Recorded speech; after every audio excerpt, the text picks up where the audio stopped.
Mendocino County Board of Supervisors, June 11th, 2019, meeting to order at 9:02. Clerk, please conduct the roll call. Supervisor McCowan? Here. Supervisor Haschak? Here. Supervisor Jurdy? Here. Supervisor Williams? Chair Brown. Here. Jude Tillman, would you please lead us in the Pledge of Allegiance?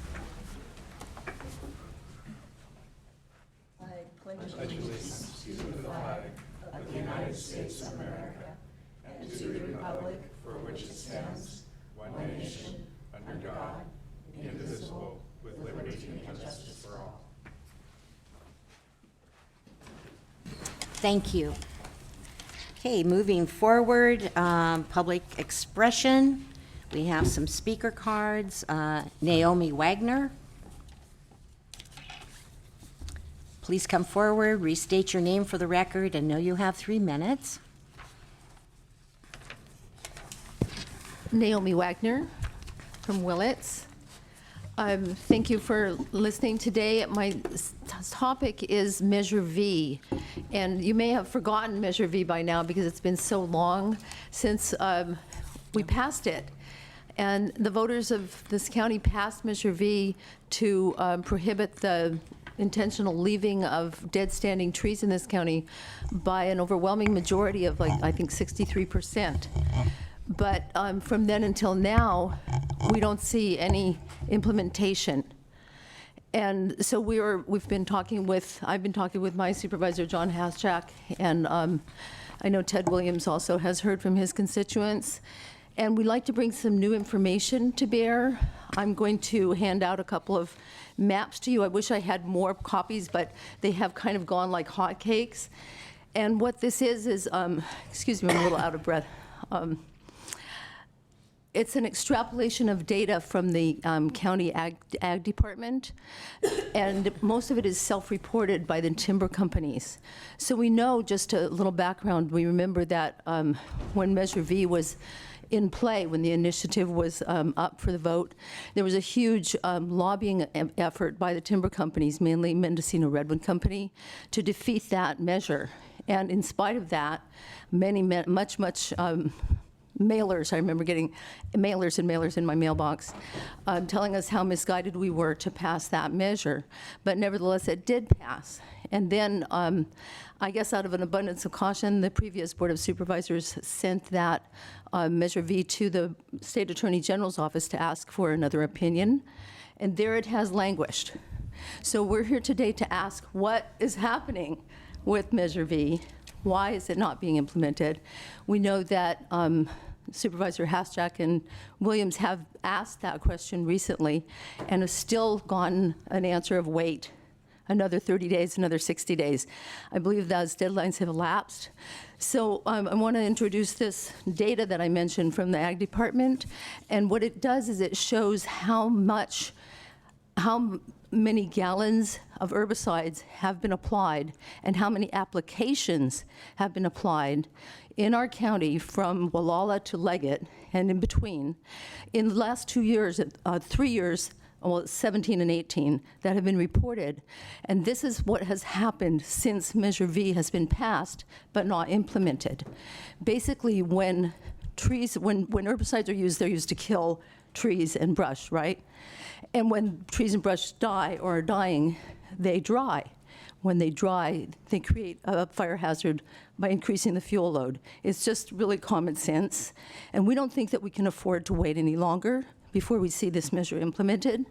So we're here to encourage you and thank you for your efforts so far. But we really feel that we need to go further and not take no for an answer. Thank you very much. Thank you, and you may turn in what you have, Naomi, to the clerk. And thank you for recognizing the fact that Supervisors Haschak and Williams did present a county letter, another one.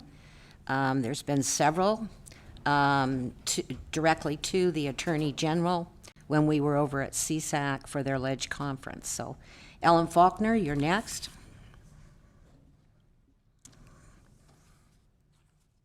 Please restate your name for the record. Know you have 3 minutes. My name is Ellen Faulkner. I'm with the group called Social, Environmental, and indigenous justice.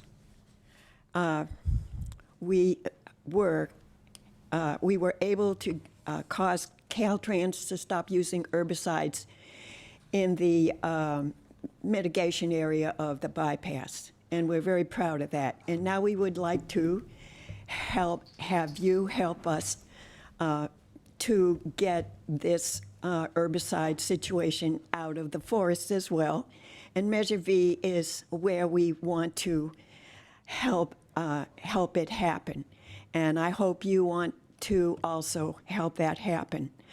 At this point, though, I have to say that justice delayed is justice denied.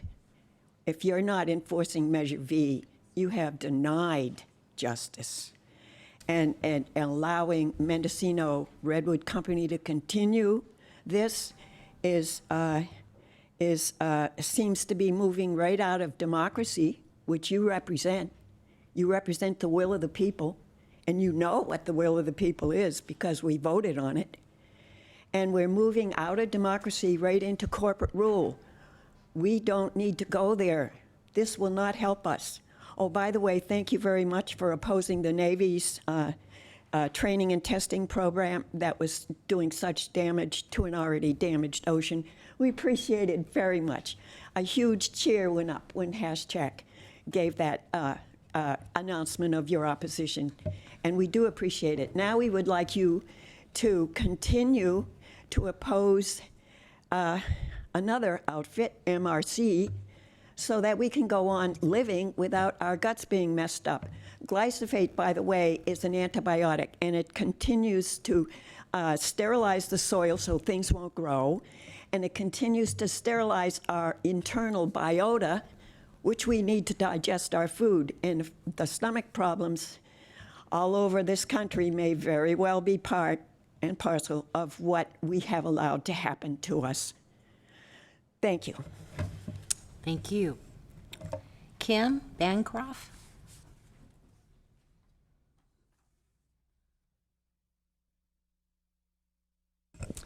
My name's Kim Bancroft, and I have a few environmental issues to address following up on the Measure V. I support what the other speakers have already said, and I encourage the Board of Supervisors to follow through. It's been 2.5 years. That's crazy for us not to have any fulfillment on Measure V. And the map that Naomi will show you indicates how pervasive these chemicals are. I recommend listening to Mariah Gillardin's Time of Useful Consciousness, TUC Radio. She did a couple of specials on glyphosate and the science behind why it's so dangerous. And I'm particularly concerned for firefighters who are going out into these wooded areas in case of fire. We've just started fire season, unfortunately, and it's particularly dangerous for them to be working in forests where these chemicals have been sprayed. So I just wanted to encourage action on the part of the Board of Supervisors. I also wanted to thank you all so much for your letter opposing the bombing of our seas. If you look at the 1,500 pages, and it's hard to look at all of it, that the Navy put out in their environmental statement, there are many, many cases in which they're talking about unintentional taking of sea life, of the pollution of the sea floor, and other ways that the naval testing is going to be very hazardous to our oceans. So I thank you for the letter, and I hope everybody will continue to follow up on that and not just let the Navy say, well, they didn't like it. And in fact, we really oppose it as a county and a populace. And the last thing I wanted to say, I also applaud the board on creating the Mendocino County Climate Action Committee and the citizen citizens' ability to have a role in that. I really encourage you to have representatives from the Native community and the Latino community, because they are an important, vital part of this community. They're not represented by many of our actual representatives, but they have important roles to play, whether it's the Pomo reservations or the people living in the cities, Latinos who are working in the fields, who are dealing with chemicals or other impacts of climate change. So please be aware of how you can try to incorporate them into the Citizens Advisory. Thank you. Thank you. We have had probably approximately 7 minutes to Measure V, and we do limit 10 minutes on one topic under public expression. So, Ms. Crowder, you do have Measure V, but I'll give you the last 3 minutes on that topic. Appears that's the only one. My name is Rosamund Crowder. Thank you for allowing me to speak, and I'll try to be brief here. These are also some other compilations. That was not an extrapolation that Naomi gave you. That was a compilation of the figures for how much poisons have been put into our forests. And I want to thank Supervisor Haschek and Williams for sticking to this issue and going to Sacramento and really asking them what's going on. I don't really know what is going on in Sacramento that something like this could sit on somebody's desk for this long. I mean, I picture it lost in some corner, some moldy sandwich on it or something. It just baffles me how it could stay there for so long. So I really appreciate you following up on this, and I hope you will continue to and make sure that if you don't get an answer, that you move ahead with Measure V. So thank you very much. Thank you. Jude Tillman? Oh, excuse me, one moment, Jude. Yeah, I just had Supervisor Williams? a brief comment. I think we are pushing and tracking and doing what we can to get an answer.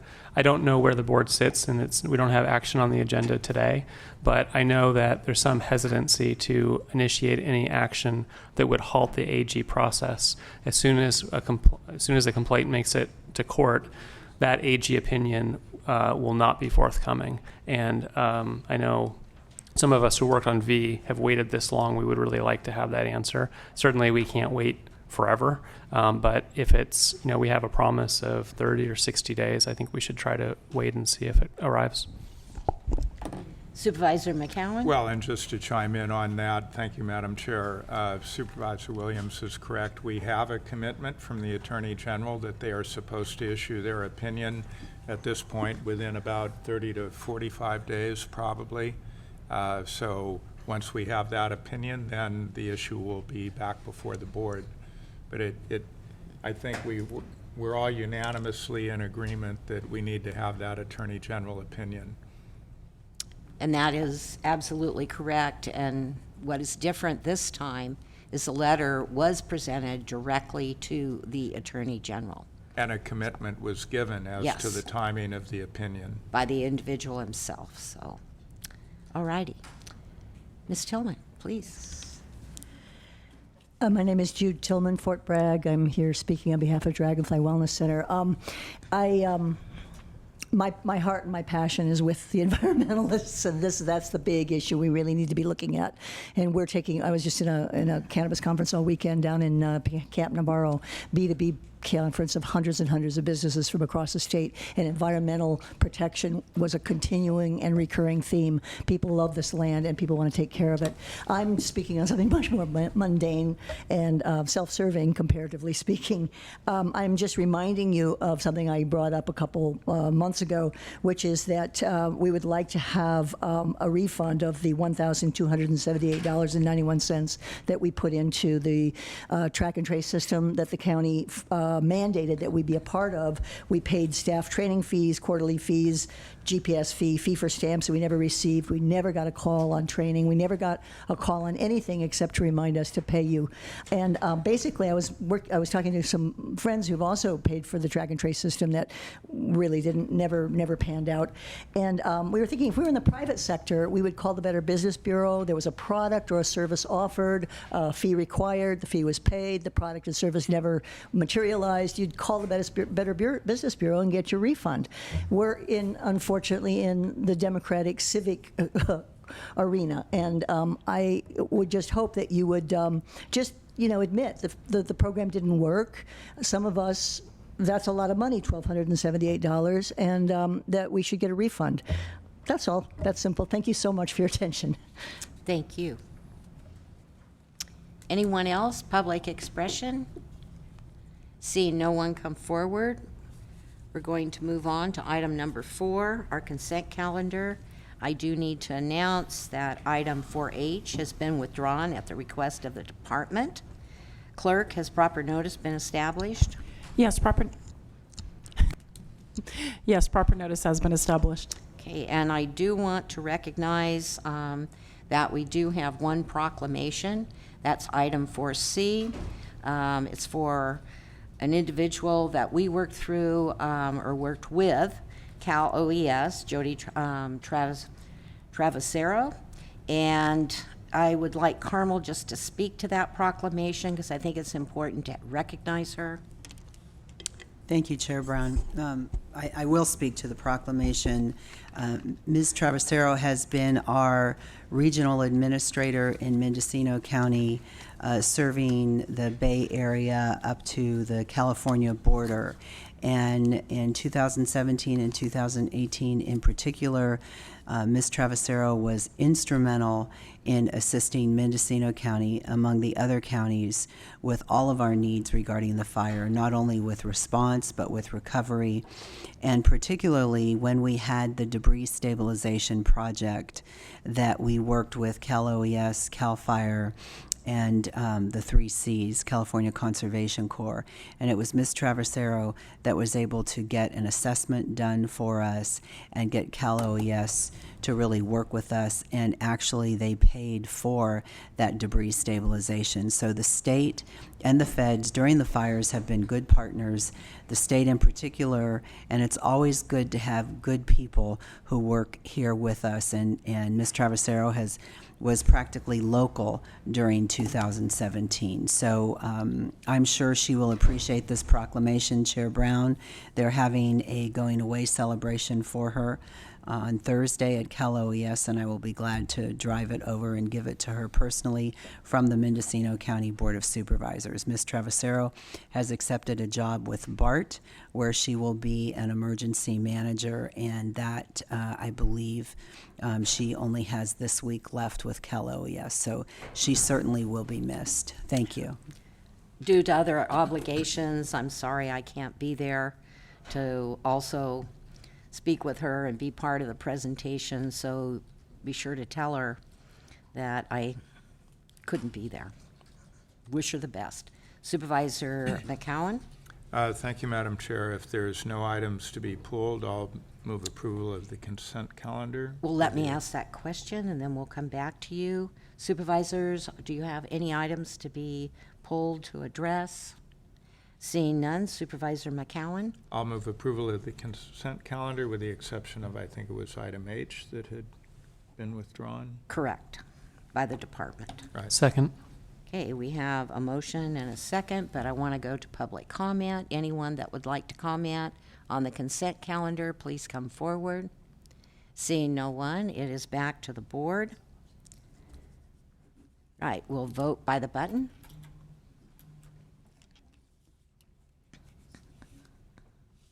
Motion carries unanimously. Thank you. All righty, we're moving on to agenda item 5B, Department of Transportation, Director's Report. We do have Mr. DeShiel here, and you are the sponsor of this item, of course, so I'm going to let you do the introduction and go forward. with your presentation. Madam Chair, ladies and gentlemen, the board, your director, Howard DeShield. The report submitted in writing, as I said last week, you know, got a lot of projects out. This is mostly bid results that you're looking at. I expect another 5 or 6 projects reported out before the summer's over, and we've got to step up the pace to meet them all. Also there at the end is we are in a 2019 storm damage, much smaller, but there are some more projects there listed. So everyone's busy. And I'll answer questions. Other than that, I have nothing else to add. Well, we've had a lot of action out in Potter Valley. There you go. So different roads being closed, so we're all trying to find other routes to either get us home or get us into town. Okay. But it's okay. We understand and appreciate everything. Supervisor McCowan? Thank you, Madam Chair. Well, I just want to note that these projects are coming in consistently below the engineer's estimate, which is good news. And also, we have 2 more fire damage repair projects that are moving forward. And do you have an estimate of what the county percentage share of cost is? Sure. For the Federal Highway Administration's project, it's always 11.47%. And there's usually some ineligible items, so I usually round that up to 15%. And then for the FEMA work, it's typically 6.25% is our match, but I usually round it up to 10% because there's always some ineligible things and costs. Well, thank you. That's still getting a lot of mileage out of the Yes. county dollar. You bet. And also, it'd probably be good to have you announce, we do the seasonal closures, but the gates will be coming open. And I Yeah, think they it's- already are, as a matter of fact, yes. Okay, Yeah. and those are on roads, Usaw Road, Fort Bragg Sherwood Road, 10 Mile, and Navarro Ridge. Navarro Ridge. Navarro yeah. Ridge, yes. And then you also had an announcement that I feel we should do public here with California State Parks and Bryceland Road. Sure. Now, that one remains closed. That's one of the ones that is in this new 2019 program, so that needs some more work, a lot of work. And, but yes, that goes down into a campground, and that remains closed. So, yes. No one lives there, but it's a campground. Supervisor Jurdy? Just on the point that Supervisor McCown raised about the bids coming in lower and the low bid for this summer's work was from Europa Valley, which I think is a new company that's Yep. putting in a bid. Do you think that had anything to do with the bids coming in lower, the fact that there was a new company putting in bids? It could be some good news. That company, which has a very good reputation in Southern California, actually bought the equipment of a Bay Area company, Telfer, that closed down, sold out. So that company has a presence in Sacramento now. And we'll find out. My statewide colleagues that I questioned about the company say that they've done good work down there, so we're hoping we'll get that. You also, just with your consent calendar passage, approved a little extra in Point Arena, so some of that money, if we can amend the 1B list, we'll just use that, tag on to Point Arena's project. So, yeah, there are opportunities out there to put those dollars to work. Great. Supervisor Haschek? Thank you, Madam Chair. And with the road system storm efforts, is there any word about the Primrose closure or lane closure up in Brook Trails? So 2 on Primrose, 1 on Peacock, and then 1 on, I'll think of it here in a minute, Mallard Street. I had contact with FEMA 2 months ago, and there are version requests that I know that paperwork is moving now at FEMA. So those are some of the ones I told you I expect to be reporting out another 6 or 7 projects this year. I'm hoping those are some of the 6 or 7. I think those are going to break loose here pretty soon. Okay, thank you. Seeing no other questions, we accept your report and appreciate it very much in keeping us updated, Howard. You Thank bet. you. Okay, Clerk just reminded me, I almost skipped over public comment for this item. Anyone that would like to comment on the report, please come forward. Seeing no one, we'll move on to item number 5C, and thank you, Clerk. This is discussion and possible action regarding presentation of Mendocino rebuilding of our community, M-ROC, 1-year anniversary of the Redwood Complex Fire Report to the community. The Executive Office is the sponsor, and we have Mr. Gonzalez that will introduce the item. Yes, thank you, Madam Chair, members of the board. Your county fire recovery team has been working quite a bit with the Community Foundation and M-ROC over the last 18 months to work on the rebuilding efforts in the Redwood Valley area. At this point, I'd like to introduce Megan Allende and Rose Bell with the Community Foundation, our partners with the foundation that are here today to provide the board with an overview and brief presentation regarding the 1-year anniversary of the Redwood Complex fire. The report is primarily going to focus on the immediate response, the recovery funds that have been raised to date, disaster recovery in general, the rebuilding, and then looking forward to the future.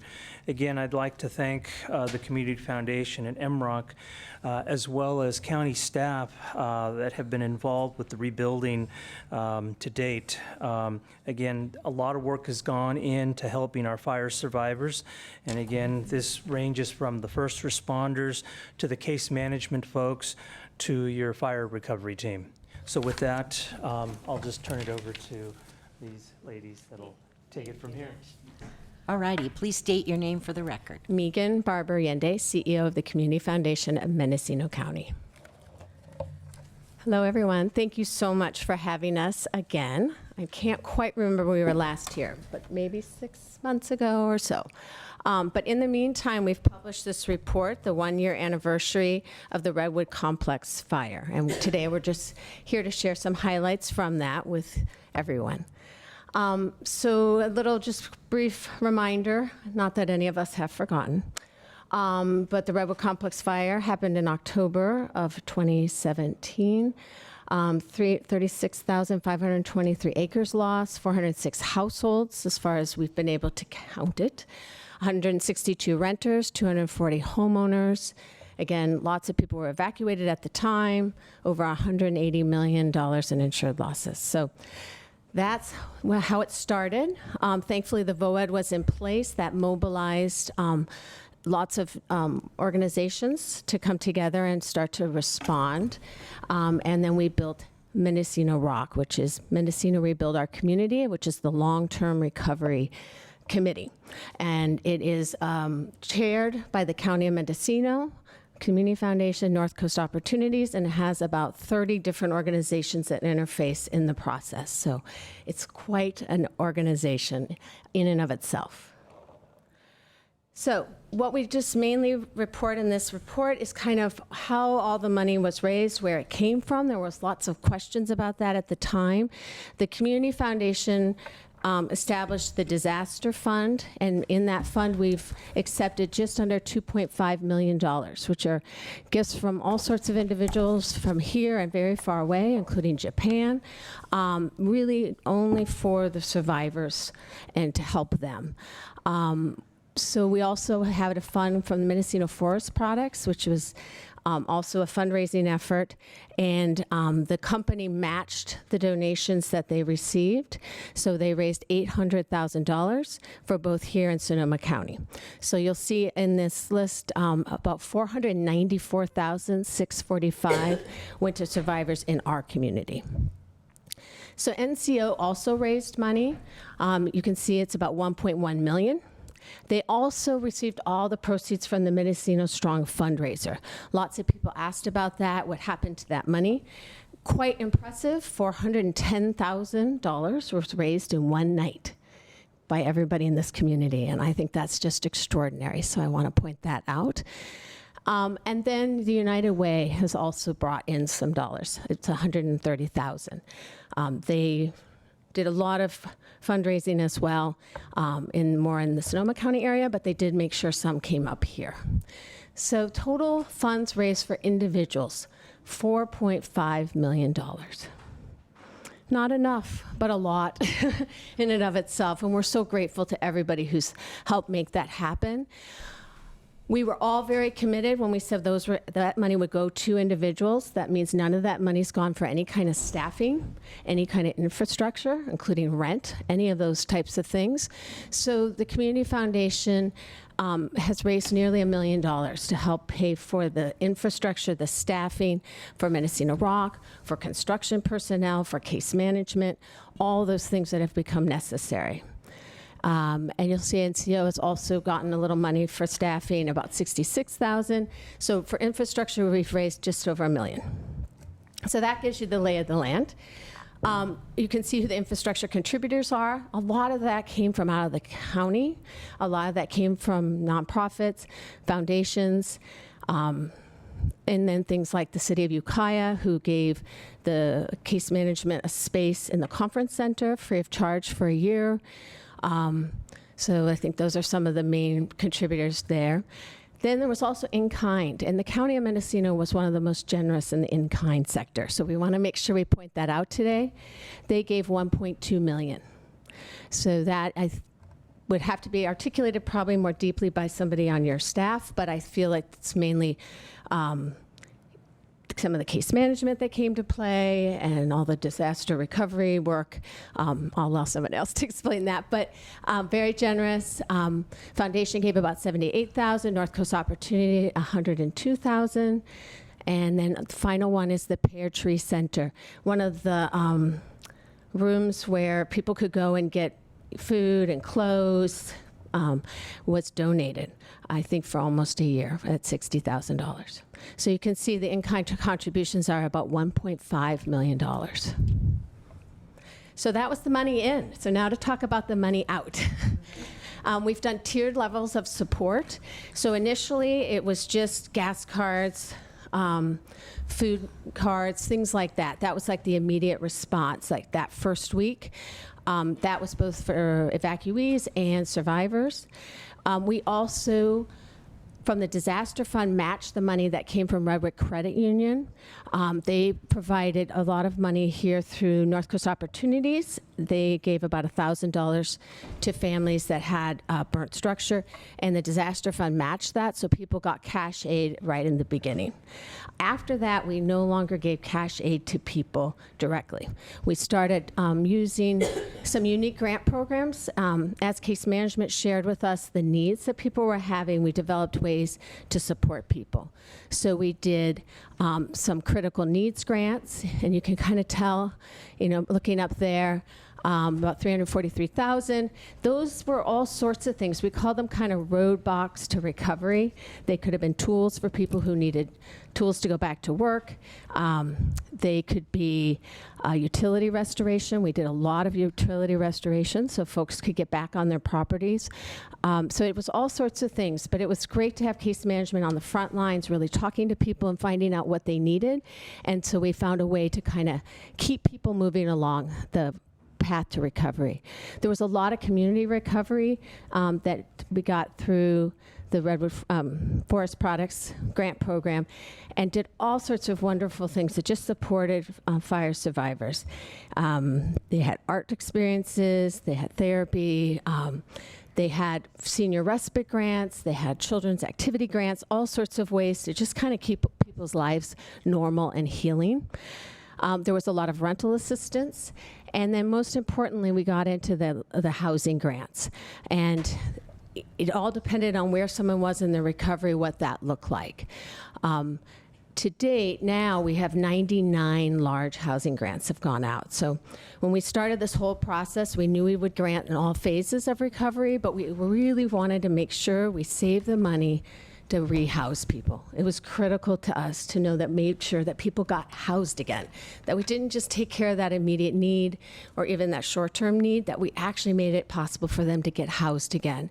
So our Unmet Needs Committee, that involves other organizations, other agencies, comes together, and we get applications from survivors for their unique needs. So we have done a few down payments for housing, specifically for renters that turned into owners. We've done concrete foundations for manufactured homes. It's really gone the gamut because people have unique needs. They lived in different arrangements prior to the fire, and we really were committed to getting them back to the situation they were in before, assuming they wanted to return to the home or space that they lived in before.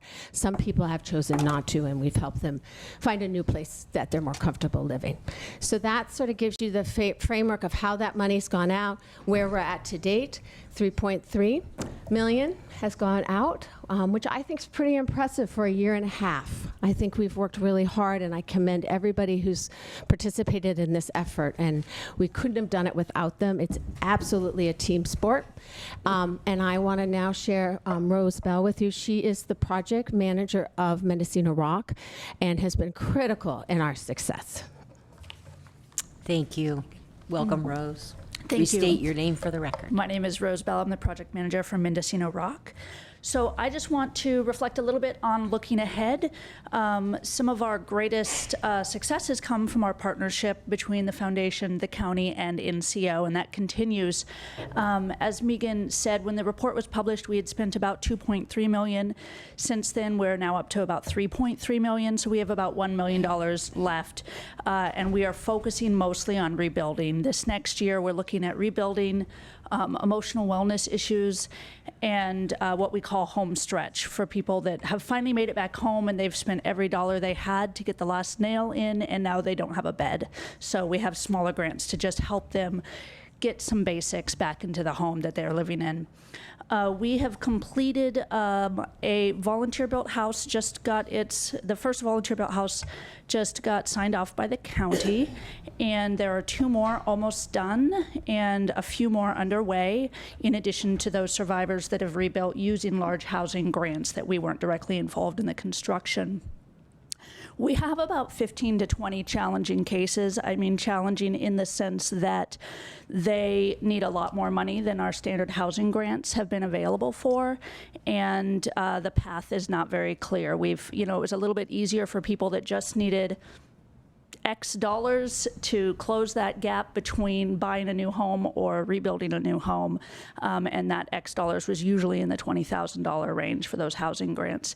And now those that remain are a bit more steep, so we're trying to figure out the best way to use that remaining $1 million to help as many of them get back home. There are also a handful of other cases that we have yet to see really what they need, because they might have resettled in a rental right after the fires and now have new needs coming up. And we are working with the Cayenne survivors to help them move on to their permanent housing solutions, so that I know that the county would like to have the campgrounds opened up again, and we are sensitive to that, and our case managers are working with those survivors to try and help find solutions. And can you tell us how many are still there? The last I had heard, I think there was 6.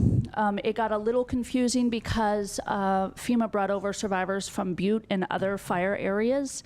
Some of the trailers have been moved out, but other trailers are currently vacated, but they can't move them out because there are trailers in the way. So the last count I had was that there were 6 survivors up there, and they're primarily renters. That's the issue, is that it's not property owners that it's a little easier for us to find a solution for. Yeah, and Ms. Angelo, I'm not sure who to go to, but I would like, following the presentation, maybe an update as to where we're at there.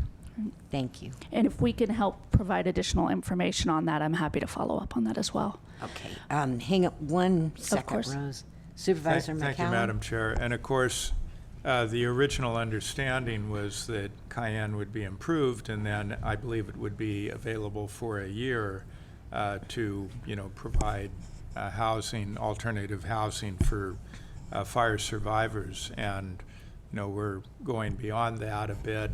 Do we have a projected timeline of when we expect Cayenne to be available again to the general public? The fire survivors that remain there received an extension until July 10th. And so I believe if they are not vacated by July 10th, they will receive notices that they have to move. I don't know FEMA's process if they don't move on that date, what that essentially eviction process looks like. But we are, M-ROC and the case managers are trying to help them get into a new situation before it comes to that. But July 10th is the date we've received from FEMA. And I'm sure Ms. Angela will address that as soon as we're through with the presentation, Supervisor. So we've had a few partners that were around early on but have come in with some new money, including the Red Cross and the United Methodist Church, that are helping with some needs. That's kind of nice after, working in this about a year and a half and our funds start to be depleted to have some new resources coming in. I've also just applied for 2 more grants from the Red Cross that will also help the Mendocino complex fire survivors that we're hoping will come through soon. Thanks to the county's collaboration with the CDC, Cal Home Loans are now available. A press release, I believe, is going out today. 1 has been approved, and I think there are about 8 remaining for fire survivors that'll help those that really have nothing to contribute financially. The county has contributed helping with this Red Valley water system as well, which is huge, we all know. And the Community Foundation established a resiliency and preparedness fund to try and give out grants to organizations that are doing work to prepare us before the next disaster so that we can do some mitigation efforts before it comes to that. So that's where we are at this point. Looking ahead, if there's any questions, I'm happy to answer. Supervisor Williams. Can you talk about any lessons learned, knowing what you know now? Is there anything that we should have done different in this process? I first want to just commend us to say the county and all of the participants that were involved actually did a pretty good job having not gone through this level of a disaster before. There's smaller things that we've discovered along the way, things like providing emotional support early off. Now we're a little further out. There's issues around PTSD, people that needed help early on that didn't get it, and it's become more of an issue. Once we realized that, we made funds available to help people get therapy and get other forms of support. Is there anything that comes to mind for you, Megan, as far as lessons? I do have a tear sheet that I created about lessons learned that I'd be happy to share with you. I unfortunately don't have it today. Thank you. Yeah. But good question, and yes, I think that is very important, and shared it with my colleague in Paradise, Butte County, and he has actually lived there and was part of the disaster, losing his home and a couple of rental homes. But the PTSD is unbelievable, and I saw that as a county supervisor working with fire victims within my county, and very necessary early on. Yeah. Absolutely. And I was just going to say that one of the goals in the year 3, is to do a deep dive and document what we learned, and hope we do not need it again in the near future. But yes, that's part of our plan. Okay. I do not see any other questions. I thank you, but perhaps our CEO has an update with the FEMA housing, and I think it was a regional approach that included Sonoma and Napa, and I'm not sure about Lake, but go forward. Thank you, Chair Brown. I did speak with our FEMA administrator regarding this particular issue. As you know, you were there when we had our meeting with the Corps, and in that meeting there was a lot of discussion about the time frame, and the biggest time frame is that once the fire survivors, whether they're Mendocino County fire survivors or Butte County fire survivors, once everyone is gone, then the Corps and FEMA want 30 days to actually clean up the campsite. So the time frame really is pushed out to the end of the summer.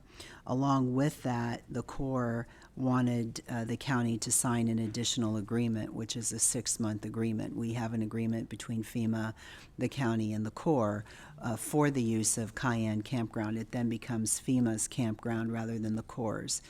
And so I do have an agreement sitting on my desk. Unfortunately, that agreement goes until November. So as you know, I'm very concerned about signing that agreement. Now, with all of this said, our FEMA administrator has assured me that they're doing everything they can to move the fire survivors out of Cayenne so that the county can utilize this for the summer. The problem is they only want to move the fire survivors once, and I think that what was said by Rose and Megan, the fact that we now have, it's the renters that are there, that is the most difficult people to house. And so we suggested, and I suggested this to the FEMA administrator as we talked about when we had our meeting with the Corps, was that originally when the fires happened, the fire survivors were placed with the RVs, the FEMA RVs, at the fairgrounds. And then we moved them from the fairgrounds to Cayenne once that was ready. And so given that we're looking at a short period of time, can we, and there's not a lot of fire survivors, can we move them back? And of course, they did agree to move the Butte County fire survivors out and not to place any more Butte County fire survivors at Cayenne. So long story short, because we've had multiple discussions about this, I have an assurance from FEMA that they're doing everything they can to get the fire survivors placed somewhere else and to get Cayenne freed up for actual camping and summer use. I do not have a time frame any greater than what Megan and Rose have said. And that's where we are with this, and I'll ask Nash if he has anything else to add. Nash Gonzalez, Disaster Recovery. I think our CEO has pretty much summarized everything. It's the July 10th date is what we understand, and conversations that I had a few weeks ago with Cal OES as they were trying to work with the Fairgrounds Administrator to try to facilitate the move with FEMA. Chair Brown, if I can Yes. make one more comment, I believe it was Supervisor Williams that asked Rose and Megan if they had any lessons learned that they would want to share. Well, I think a big lesson is one. is actually Cayenne Campground. You know, we used it, we were, essentially desperate to place people, and we did. But then it left all of us, including the fire survivors, at the mercy of other government entities. And is it an economic impact for our region? Well, it has been, and possibly it is, as far as the lack of use of Lake Mendocino at this point in time. So I would say that as far as the county perspective, at least my perspective, I think this is a lesson learned that in a disaster, you move quickly, you go for the best decisions at that time, particularly with housing and placing people. But, was this the best decision? I'm not sure. And it was the Army Corps' decision to block out a huge area that included other areas of their campground where there was a much smaller footprint in that particular area. And so lessons learned, it was one. Supervisor McCowan. Thank you, Madam Chair. And there's no doubt that it is an economic impact to have all of those campsites off limits. And as Chair Brown said, it's a larger area than just what is needed for the fire survivors. And then your comment about being at the mercy of other government agencies, despite the agreement that this was for 1 year, and I think everyone intended this is for local fire survivors without, any consultation with us. Fire survivors were moved in from other areas, which has complicated the process of returning that area back to the Corps so that we can have a fully functioning campground. So once burned, twice shy. We're continuing on this, though. I mean, we haven't given up, and but I wouldn't bet money on what happens on this one, as far as the time frame. So we are having a change of command with the San Francisco District and the U.S. Corps of Engineers. I have been invited down to the Bay Area for that particular event, and I will greet the new commander and tell him we have some business to take care of. Get him informed. Okay. Public comment. Anyone that would like to comment, please come forward. Seeing no one, I want to thank all of you very much for the presentation. I think it's really important. The report is excellent, and people should be looking at that, and they can get it online. Are there any other places they can get these that are? They can get them at the county, North Coast Opportunities, and the Community Foundation. Okay. In hard copy, and it's online. Okay. Oh, okay. Thank you so much. Supervisor McCowan, more comment? Yeah, thank you, Madam Chair. I just wanted to add a bit to your comments. This really reflects what a generous community we are. You know, so many people coming forward to help their neighbors and people that they didn't even know. And it's also been a great collaboration between the County of Mendocino, the Community Foundation, North Coast Opportunities, and many other agencies. So thank you all. Yeah.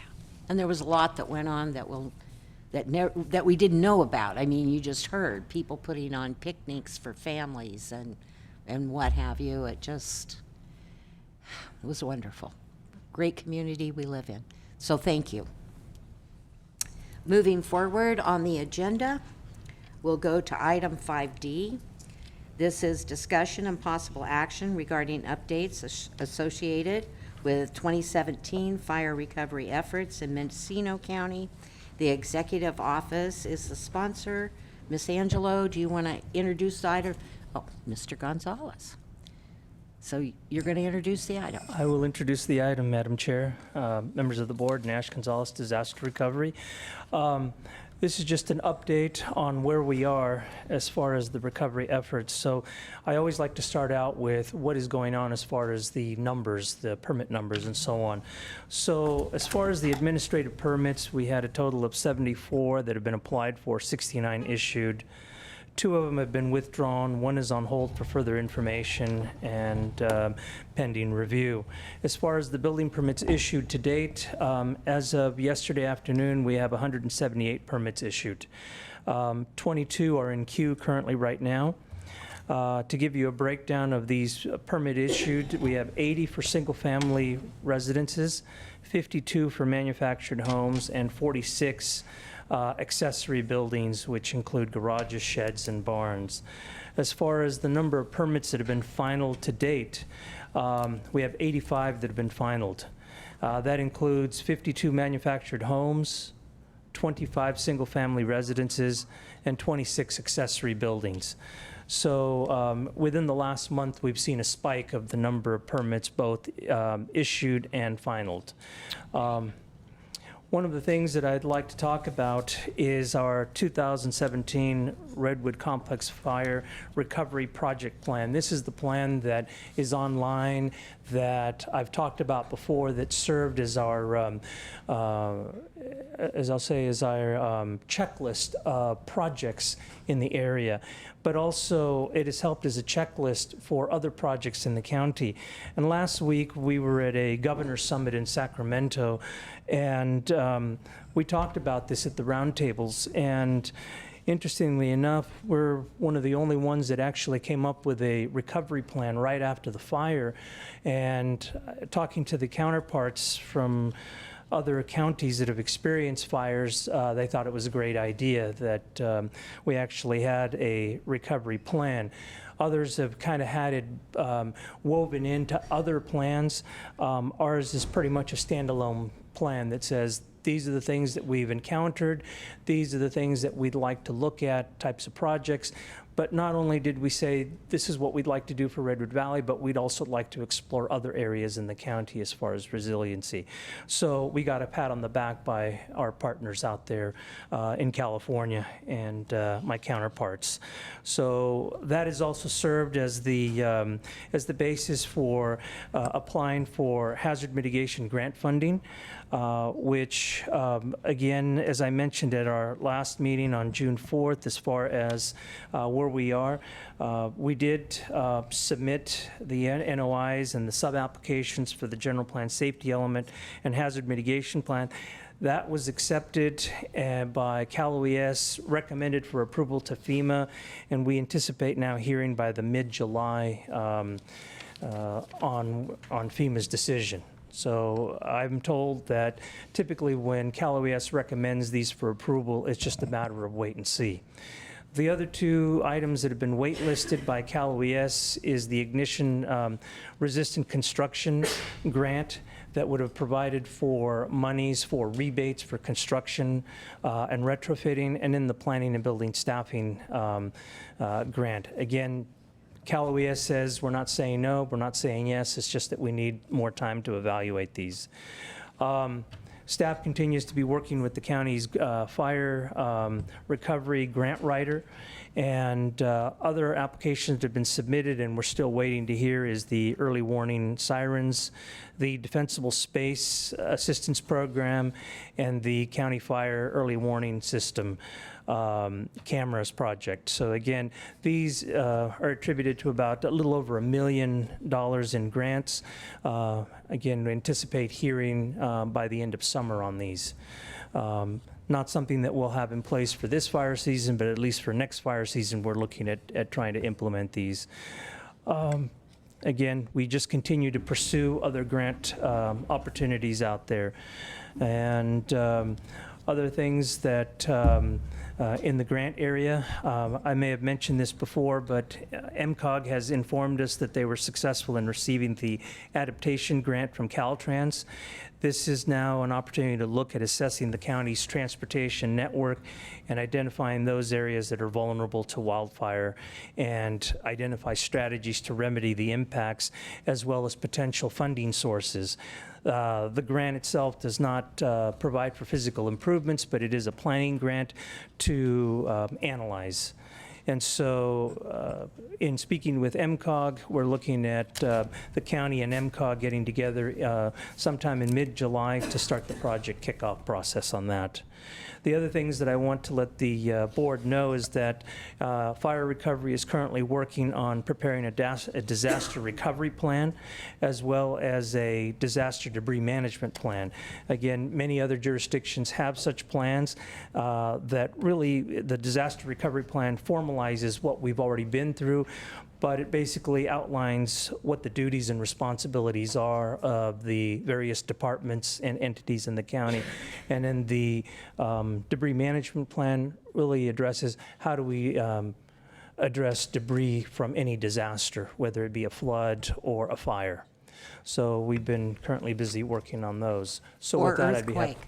Pardon? Or earthquake. Or earthquakes, or any disasters. So with that, I'd be happy to answer any questions you may have. Yes, and I'm going to go to the chair of M-ROC, which is Mendocino County Organization of Government, who is Supervisor Jurdy. And do you have comment? Yeah, well, that planning grant I think will be helpful, but like, as you said, it's more of a long-term planning document because it's looking at public roads that could be built in the future. So it's not something that's going to help us right away. I did actually have a different question about the debris recovery plan, because my understanding is that one of the issues is that there are only a limited number of contractors who have certifications to clean up fire debris. And so I don't know if there's funding in that to provide training. So contractors throughout the county, including on the coast, who may not have that certification could get the certification and therefore be eligible to clean up fire debris. Well, this is, if I may through the chair, this is just a plan on how to address these. It doesn't provide for certifications. It basically will look at things like what landfills we can use and how to deal with the debris, but it really doesn't deal with certifications. And I believe there was a class put on, I think it was in Santa Rosa, just following the 2017 fire to bring more people on, but I can't remember exactly. It did occur? Yeah, Chair Brown, That's I agree what with I you. thought, We could actually, Chair, we could follow up and see, one, if there's another, if they're going to offer, and I believe it was North Coast Builders Exchange. I that we think, work with. yes. And then also if this is something that there is grant money for. And I don't know, I'm with Nash, I don't know, but it's certainly a worthwhile item to look at. Right. Supervisor Haschak. Thank you, Madam Chair. With the budget, the initial request was for $2.5 million for pursuing these grants and everything, and that's been lowered in our budget process. And I just wanted to make sure that we're on track to continue pursuing all the grants that we can.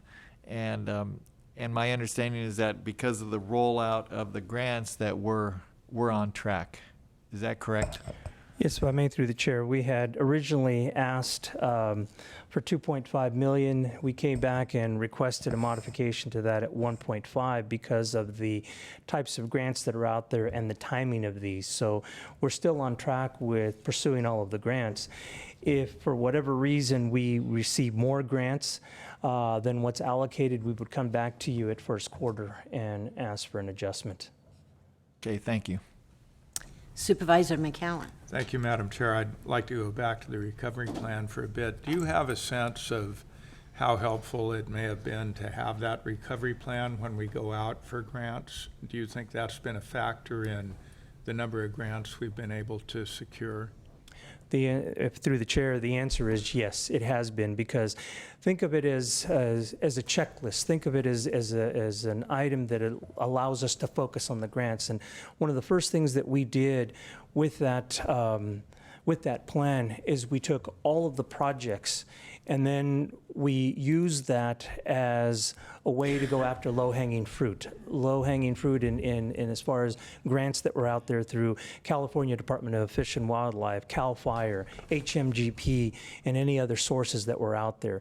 So it actually allowed us to focus. And so, yes, that was a good plan. It's an ever-evolving plan. We can come back and amend it and change it. It does focus on 2017-18, and right now we're looking at using every single project to go after every type of grant out there that is available. Thank you, and we've been pretty successful. As always, your report has a lot of information, both statistics and then also progress on different initiatives that the county's undertaken. So again, there's a lot of information there, and we or anyone watching this gets the benefit of it. But if it were in written form, either presented as part of the agenda item or included in the CEO's report, then it seems it would be more accessible, because again, I think we have a good story to tell, and it's something the public's interested in. It's good to be able to, review our progress. So that'd be my suggestion, if we could have that available in written form by one means or another. Yes, we will do that. Thank you, and we'll go to public comment on this item. Anyone with public comment, please come forward. Seeing no one, it is back to the board, and we appreciate all the information gained and the exchange of comments and more information, and look forward to a posting of exactly the figures as stated by Supervisor McCowan. That would be great. Okay, moving forward, we are going to item 5E, and this is the discussion and possible action, including introduction and waive first reading of an ordinance amending Mendocino County Code Section 6.32.150, appeals procedure, and provide direction to staff regarding a proposed appellate body structure for the cannabis business tax, Chapter 6.32, and policy considerations related thereto. County Council, Planning and Building Services, and our Treasurer Tax Collector are the sponsors. So I'm going to look to all of you to who comes first in doing the formal introduction of this particular agenda item. Thank you. Deputy County Counsel Matthew Kudrowski. I'll do the overall introduction to the item and what we're looking for here today, or on offer for today. Starting in April, the Treasurer Tax Collector's Office mailed out its initial bills for the payments for last year's taxes, and after mailing those notices, the staff got a large number of questions and comments and/or complaints from the public. And in reviewing those and reviewing the ordinance, one of the things we looked at was there is a current appeals mechanism in Chapter 6.32. That appeal of the tax would go directly to the Board of Supervisors. So the first thing we've prepared for the board's consideration is an ordinance that would at least allow for the any appeal to be delegated by the board to a lower hearing body. And this ordinance does not create that body necessarily, it just allows for the delegation by the board at a later date. That would mean that the board would not be the place where all appeals go automatically. Secondarily, then, if the board decides to do first reading of that ordinance, we could then are looking for direction on the structure of the appellate body, any comments on procedure, and are looking for direction then on moving forward with preparing a fee for the cost of hearing that appeal. Fees are very common when it comes to appeals of determinations. There's a fee for an appeal of the Planning Commission determination on a use permit to the Board of Supervisors. So we're looking for direction on that as well. Lastly, in terms of any particular comments, we have a couple of issues that have been raised, in particular by the people complaining or leaving comments with either Planning and Building or the Treasurer Tax Collector regarding their concerns on the application of the tax. And if the board would like to discuss those today, we're happy to take direction, and noting that some or even all of those issues that have been raised by the public may require future ordinance amendments to make clear. So with that, I know that Department of Planning and Building is here, as well as the Treasurer Tax Collector, for any further questions or comments, and then we seek direction. And Madam Chair, if I could address the board. Brent Schultz, Planning and Building Services Director.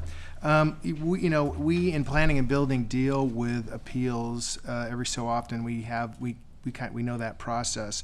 And in looking at that process, we're recommending, if you look at attachment 4, that the most efficient way for the board to consider this, we think, is to have it designated to a cannabis business tax appellate body. So basically, we're recommending that you designate the cannabis business tax appellate body to consider the appeals of the cannabis business tax under Mendocino County Code 632, and that appellate body be made up of the Chief Executive Officer or designee, the Director of Planning and Building Services or designee, and the Agriculture Commissioner or designee.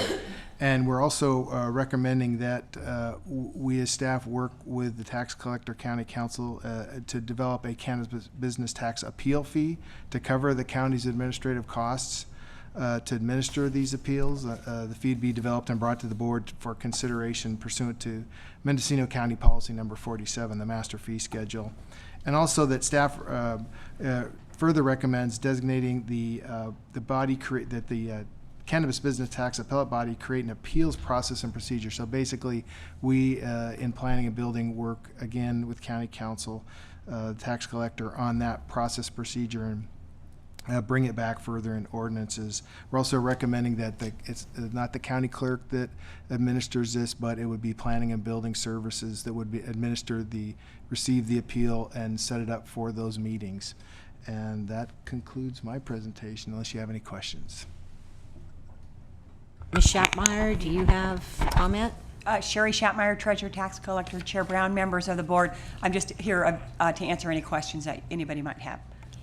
Supervisor Williams.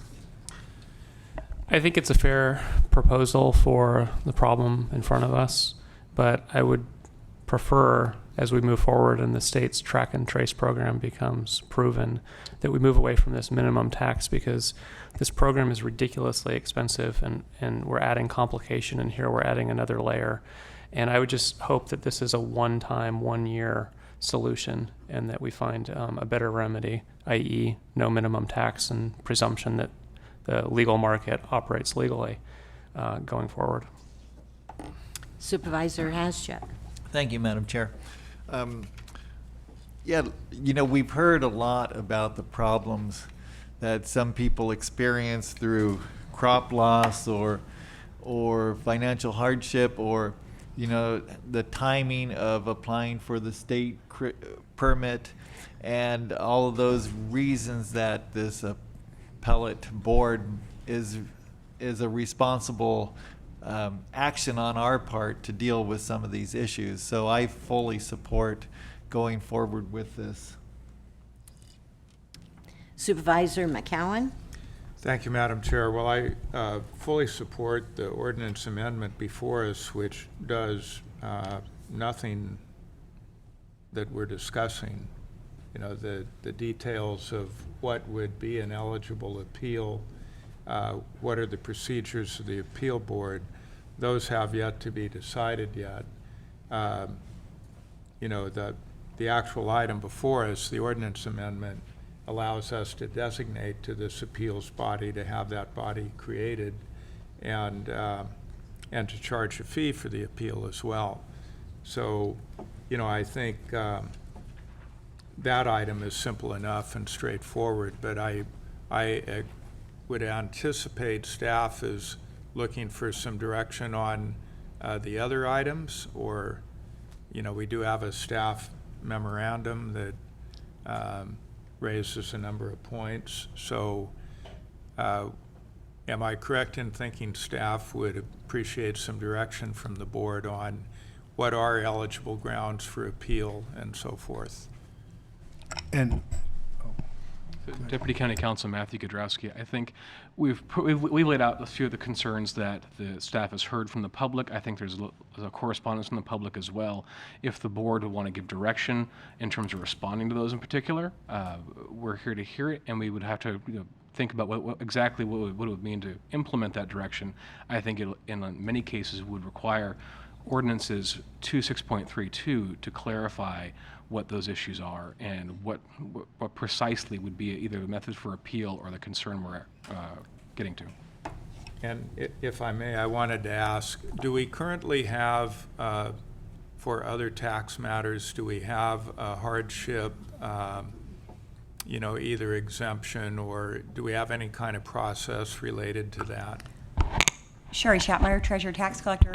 For property taxes, pretty much the Assessment Appeals Board is everything that would be for that. If we do have requests for penalty cancellations. This board decades ago delegated that authority to the auditor controller. So that's not really anything. That's a pretty straightforward process. There's not that many of those. But I would say absolutely for property taxes, it goes through the Assessment Appeals Board. And then if people have difficulty in paying, they can arrange a payment plan. So is that analogous in any way to this? For property taxes? Correct. There is one payment plan that's set up by the state that we do offer for our property owners. Not really, and it's complicated. It would be difficult for us that we already are doing a gross receipts tax quarterly, and then this is another piece to it. So it would be extremely complicated for us, not only staff-wise, but also having the software be able to accommodate that. That's not, just having the minimum tax on top of the gross receipts is already challenging for our staff, and it would be extremely challenging for partial payments. Thank you. Mm-hmm. Supervisor Williams. I would like to see us use 30 days instead of 15. Okay, and probably it is important to go to public comment because I believe we do have one piece of correspondence that has been posted. I think all other correspondence has been posted. Is that correct, Clerk? All correspondence received has been uploaded to the item. Okay, and the comment from staff is on the memo, they were addressing some public concerns that were raised. So let's go to the public at this point. Hannah Nelson.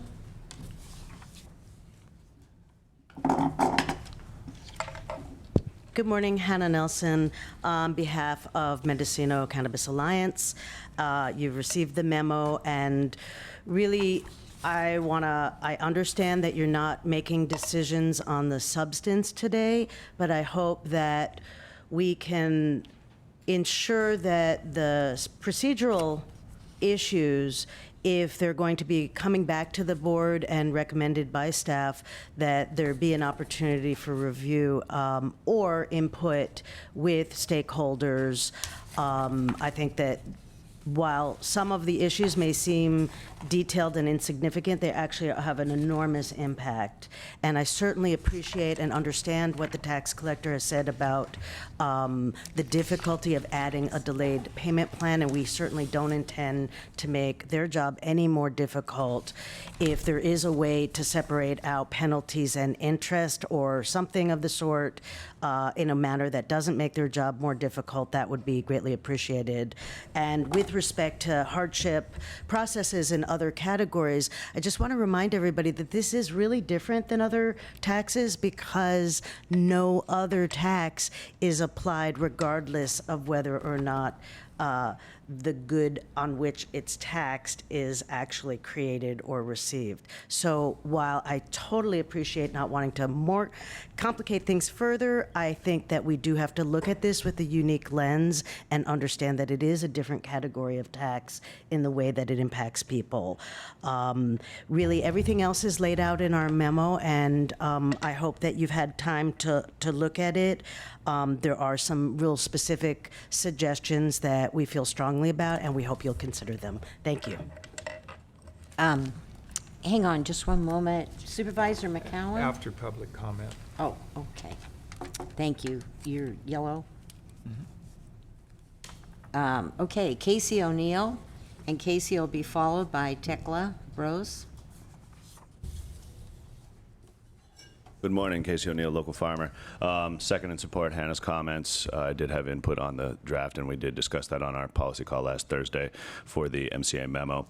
And just want to highlight, to me, I think it's really important. Like, if you didn't get to cultivate, you should be eligible for an appeal. If your permit came through late, there was a whole slew of people who applied at the end of the year to get into the state process. And then also there's an interesting wrinkle. When the tax process was first proposed, it was on fiscal. As a single season outdoor cultivators, fiscal year accounting works very, very well for my business because generally all my product is sold by the end of June, and I have a clear understanding of where my business is. If the accounting is based at the end of the calendar year, then I haven't conducted enough sales to meet the minimum. And so for the first year of taxation for a single season outdoor cultivator, you're going to end up essentially paying a minimum because you're not going to be able to hit the appropriate level of gross receipts to make that to clear that threshold. So, I think that's an interesting wrinkle that, I'm not sure exactly what the solution is, but it seems like could be some way of adjusting for that or bumping the minimum assessment forward for that first year for 6 months or something along those lines, just enough to give time for the gross receipts to have cleared so that the minimum tax will be met. And as always, we request that the fees be as low as possible. Thank you. Tekla? Good morning. My name is Tekla Bros. I'm from Covelo. I am in the process of applying for a small cultivation permit, and it's very overwhelming, as I'm sure you know. What I'd like to point out with regard to the tax situation with the minimum tax due is that I have been reading comparisons of taxation on cannabis in our state as opposed to other states, and even although it's very hard to analyze the exact amount of percentage because of the layers and the differences, the individual differences in sales and in situations, 45% is what's being put forward as an accurate tax rate for cannabis in California. And I think we can all agree that that is a very burdensome amount for a very new fledgling industry that is trying to get up off the ground. It's like an airplane, and the more we weight it down, the less chance it has of flying. And so I just wanted to point that out to you. And I really appreciate all of your time and effort to make this new process available to address some of the issues with your minimum tax. But I would like to point out that the minimum tax it's very burdensome. So thank you. Thank you, Mark Schaefer, and Mark will be followed by Chris O'Bergen. Good morning, Mark Schaefer, cultivator out of Comchi. I just wanted to say, first of all, thank you for taking the time to consider the issue. And I appreciate the comments from Supervisor Williams as we open this up. I wanted to back up and say that I am in support of the letter that was submitted by Hannah Nelson, as well as some of the comments that came out from Casey here just a minute ago. I'm an outdoor farmer as well, so this is kind of a difficult sort of transition as we start to take on this tax period that's on a year basis. And I do understand and appreciate why we moved it from the fiscal year to the calendar year. But it does create some issues for when product is being sold and how we're dealing with that. I don't want to spend too much time going through all of the little nuances of what's going on. I just wanted to point out one other issue that I'm personally dealing with is that because I'm on TPZ land, I have a cultivation area, existing cultivation area that only maxes out at 5,000 square feet. So until I'm finally completed on the administrative permit process, I won't be able to actually cultivate a full 10,000 square feet, but yet I'm hit with the minimum tax of 10,000 square feet. And so I don't want to start to grow 10,000 square feet until I know that I have that approval. So it's just one consideration as we start to think about this appeals process. Thank you. Thank you, Mark. Chris? And Chris will be followed by Joey Gothelt.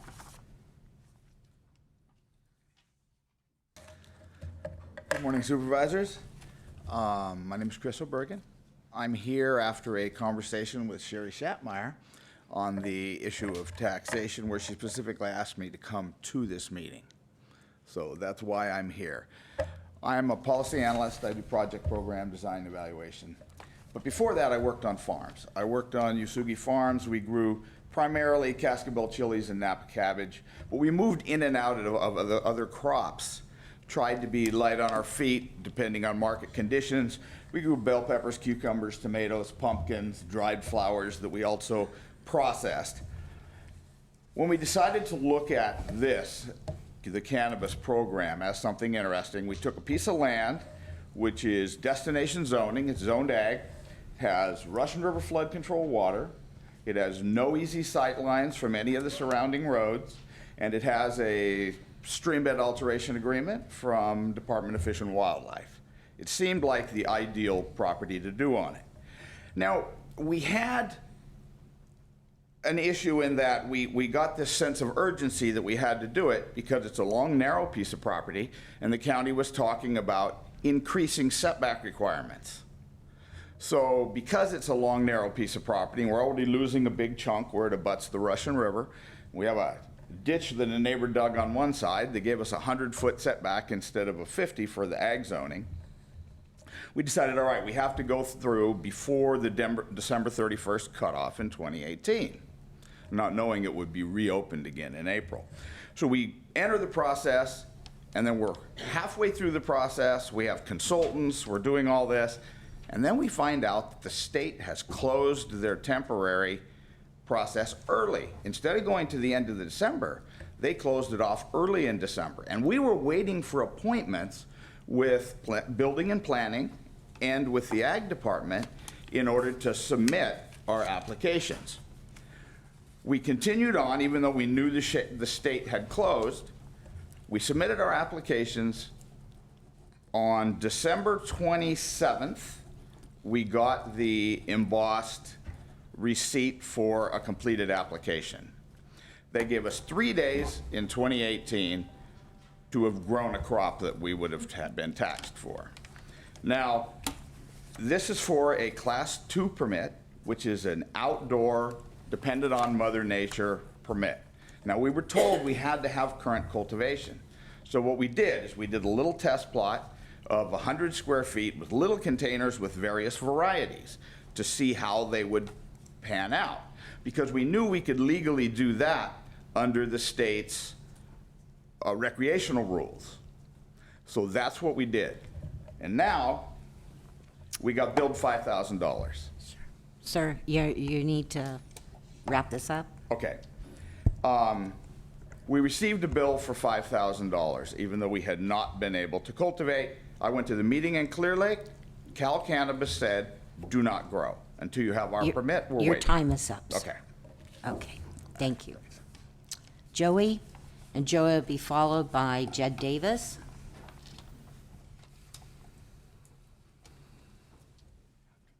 Hi. Joey Godhelp. I'm a farmer in Covelo. You have to do away with the mandatory minimum tax. It's completely unethical. It's impossible to expect most people to participate in everything that's going on with this like extra cultivation penalty that's being levied on us. I refuse to call this a tax. Taxes are based on income. This is a penalty based on the business that we're in. Given the federal disallowance of all non-cost of goods sold expenses, cannabis companies pay an average of 65% of net profits in taxes. All other industry-specific sales taxes are based on product produced and sold. To apply a minimum tax to any production-based agriculture industry is unethical and unreasonable. Small cannabis farms are being taxed out of business due to the state and local entities not taking the above factors into consideration when applying these high rates. Cannabis is legal in the state. It should be treated as any other industry, and it's not being treated as any other industry, and everybody here knows that. It also is obvious to me based on the conversation today that this is really complicated and sounds really expensive and really takes up a lot of your time. It just doesn't seem right. It obviously, based on what everybody says here, there's so many farmers, I know them firsthand, that are being pushed into the black market because of this. People can't afford it. A lot of people stand by their ethics and just won't participate in it because it's unreasonable. Yeah, it seems like a punishment. Again, I really don't see this as a tax. A lot of the stuff that's going on, a lot of the hoops that we need to jump through, they seem like we're being punished for trying to participate in this industry. We've all been in the industry for a long time. Obviously, we have to be in order to be participating at all right now. But this is, it's totally unreasonable. I don't think any of you are unreasonable people. But this is very misguided. And it's not going to end well. And it honestly, it makes Mendocino County look greedy, and it just makes Mendocino County look really bad. And I really advise you to do not collect this tax even once. Do away with this right now before you collect any of this money from anybody. It's unreasonable, it's unfair, and it's unethical. Thank you. Thank you. Supervisor? Yeah, I have a question for the speaker before he sits down. Do you have any concerns about the proposed changes that are presented today? Because while I agree with you that it is punitive, I have no question about that. It's really outside the scope. We can't decide today whether or not to apply the minimums, but we can decide on the appeals process. I'm still reading up on the appeals process and what is going on. I do, again, stand by that this shouldn't be happening at all. I do appreciate that there's being measures taken to like help mitigate people that are having a big issue with paying this, timing wise, giving them extra time or anything like that. But I think in the end, it's going to have to be, there's going to be a lot of this that's going to have to get paid back because it's just, it doesn't work. Thank you. Thank you. Jed Davis, and Jed will be followed by Chris Knowles. Good morning, Jed Davis, Potter Valley. Want to express my support for Supervisor Williams' comments, the previous speakers, and Hannah Nelson and the MCA's memo this morning. This tax should really be reconsidered. I know it's outside the scope right now. As far as what's on the table today, Hannah's or the MCA's memo is very thorough. Hannah gets a cross-section of a lot of our industry coming to her for help. she's not here presenting things to you out of greed, but out of trying to problem solve from what she sees of people coming to her for help. So I appreciate you guys willing to reconsider this. I hope we can reconsider it on a much broader, bigger level as far as treating us like any other industry and taxing us like any other industry. We're all just barely hanging in there, so any help helps. Thanks. Grissom?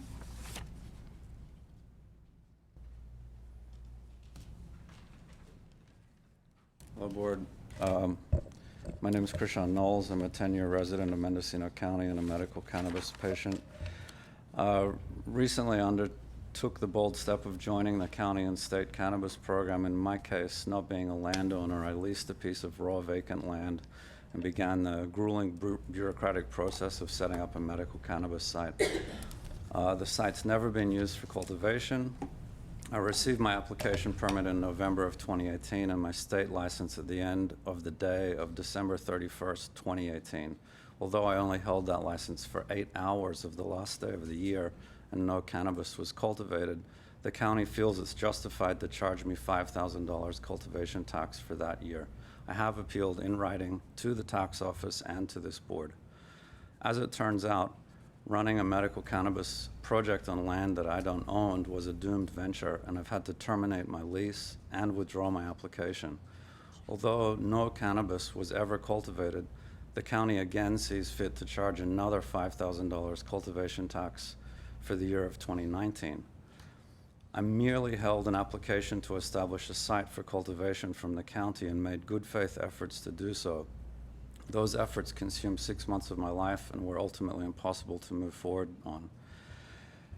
I now owe the county $10,000 cultivation tax on a site that never had any cultivation, and this is on top of the associated application fees and permit fees to establish the site, which run into thousands of dollars to both the county and the state. I'm really glad that you're opening an appeal process for the cultivation tax. The language in your tax code specifically states every person who cultivates and persons cultivating must pay a minimum tax. The simple fact is I haven't cultivated. There's a clear difference between cultivating and establishing a permitted site to cultivate. Cultivating refers to the action of growing plants. In this tax code, it states that repeatedly, cultivating and persons cultivating. It's a cultivation tax. I don't believe in this tax, and I don't believe that it should be applied. In my case, $10,000 for the 6 months I held a permit would be $1,666 a month. I would be very happy to pay the tax office for cultivation and sales on top of the substantial permit fees I've already paid them if cultivation and sales had actually occurred. Unfortunately, no cultivations ever occurred, and I seek to appeal this egregious and unfair taxation. Thanks for your consideration. Sir, just one moment, please. Supervisor Williams? Yeah, thank you, Madam Chair. A question for staff. Do we need this appeals process in order to address this, the speaker's concern?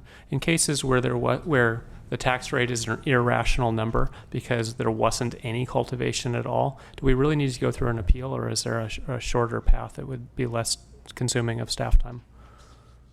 Okay. Just hang on, please. Order of procedure.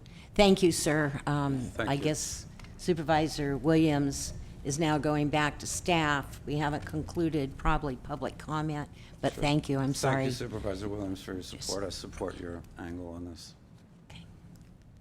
I'll look for a response. Deputy County Counsel Matthew Kudrowski.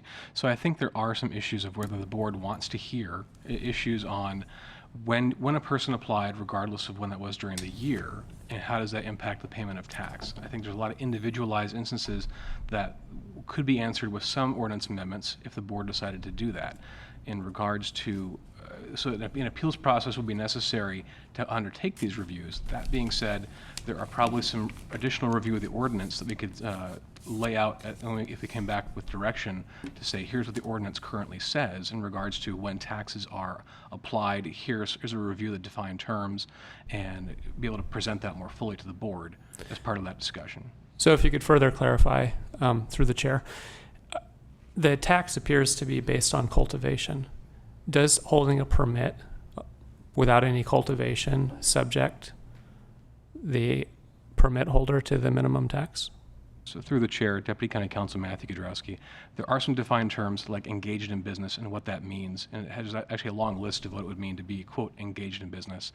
I think before we'd have a more full discussion on that, if the board wanted to give direction to come back with concerns over whether someone applied at what date and what does that mean in regards to the current tax, and then clarifying that for going forward, we could bring that back to the board at a later date.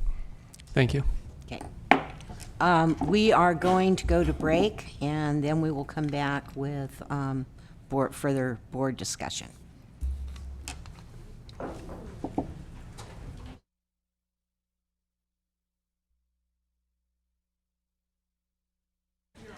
Okay, it's going to be a 10-minute break, and then we'll be back.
The board is back in order, and we do have a couple of more speaker forms here that were turned in during the break.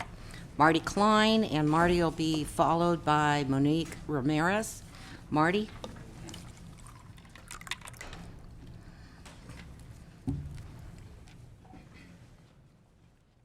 Hello, good morning. Marty Klein, 3rd District. I live in Willis, I have a farm in Covelo.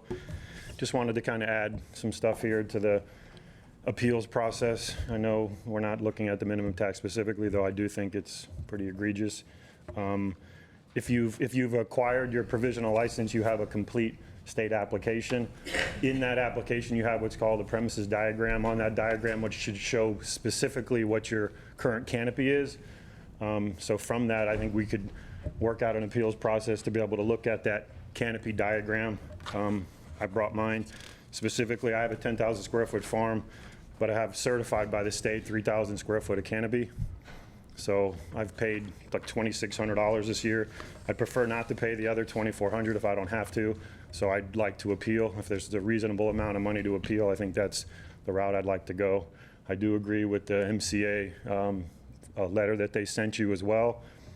And I know a lot of people have kind of stayed away from this regulated market because of the minimum tax specifically.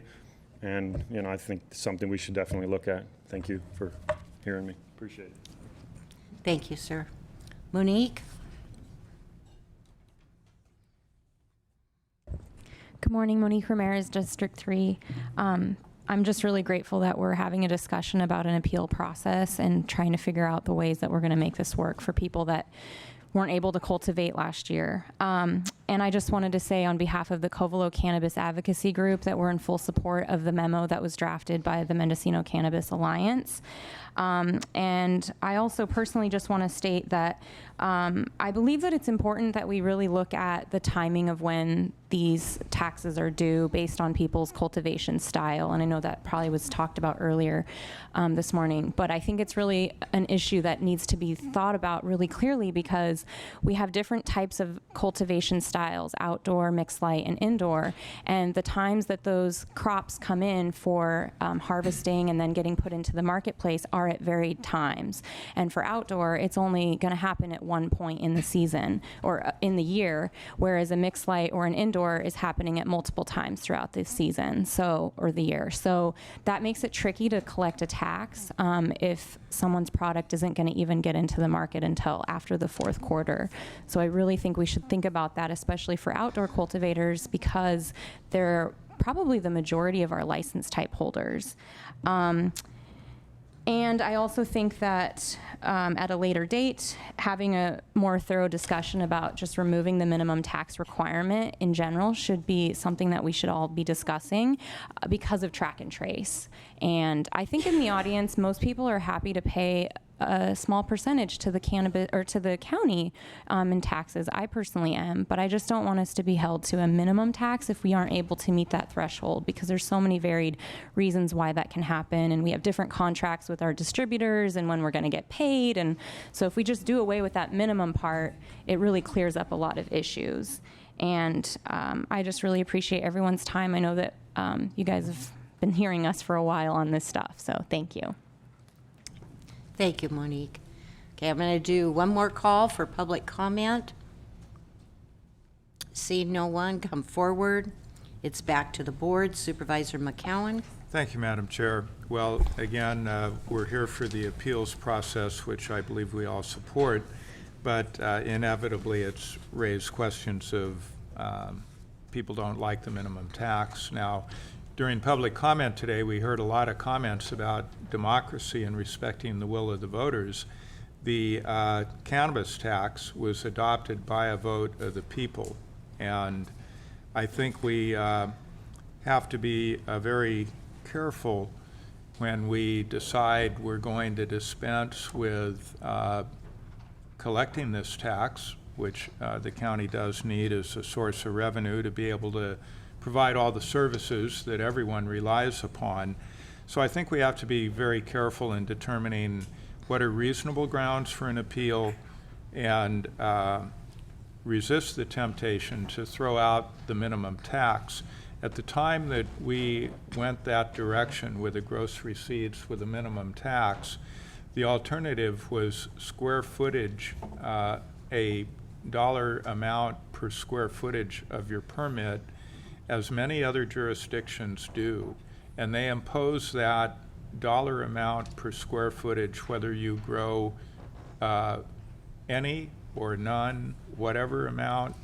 You have total crop failure, you don't plant at all. If you have a permit for 10,000 square feet, you pay a per square foot amount, period, as part of getting your permit.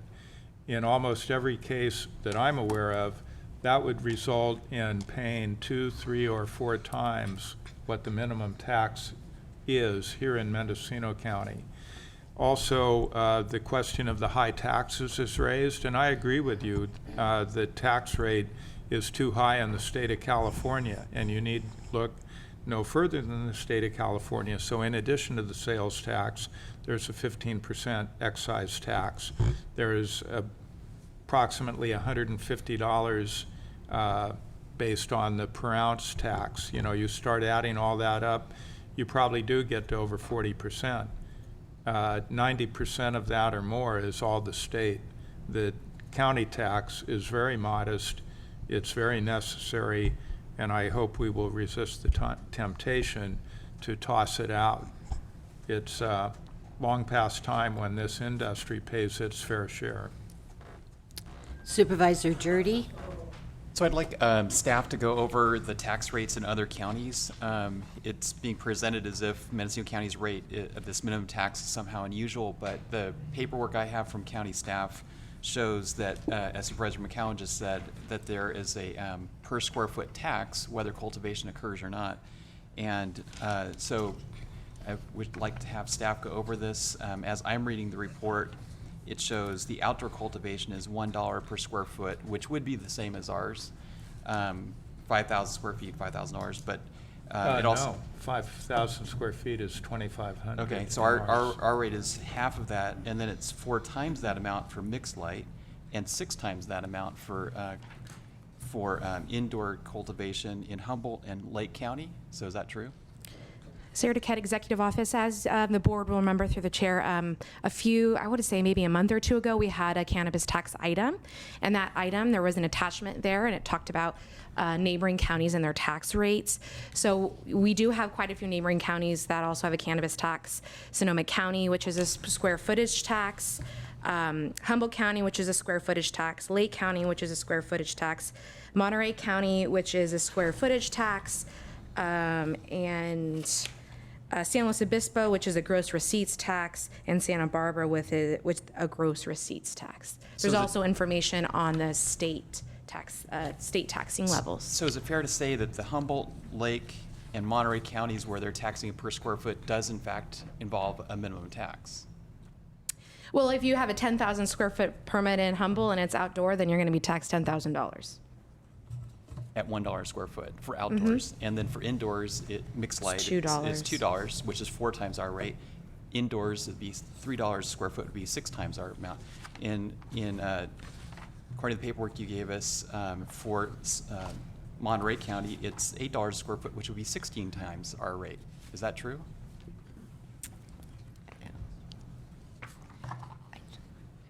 I just want to ask County Council, are we off the topic that is legally posted? If I may, Christian Curtis, Assistant County Counsel. Madam Chair, we're getting a little bit afield. This is for the creation of the appeals process. I do think the board has some ability to give staff some direction to come back if they want to address possible changes to the minimum tax. But the ordinance change that's before the board wouldn't actually alter any of the ways that the minimums are calculated. It would just create the appeal process. Create the ability for this board to delegate the appeals process to a subordinate body, which would then have to rule based on the ordinance as it is. And then if the board wanted to make any changes, it could address that at a later time. Yeah, I felt we were getting out there, not legally posted, so therefore we cannot go on with further discussion. I hope everybody understands that. Thank you, Ms. Duquette. Supervisor Hascheck. Thank you, Madam Chair. I'd like to make the motion to adopt this appeal process and direct staff to create the structure so that there's an appeal board for the cannabis business tax. Supervisor, would you like to clarify that motion to include the recommended motion? Yes, I'd like to move the recommended motion. Second. Okay, we do have a motion, but hang on, Supervisor Williams.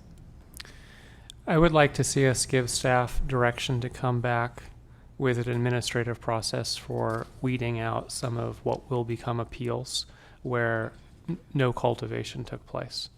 In the case of crop loss or some of these other murky areas, I can understand needing the appeals body.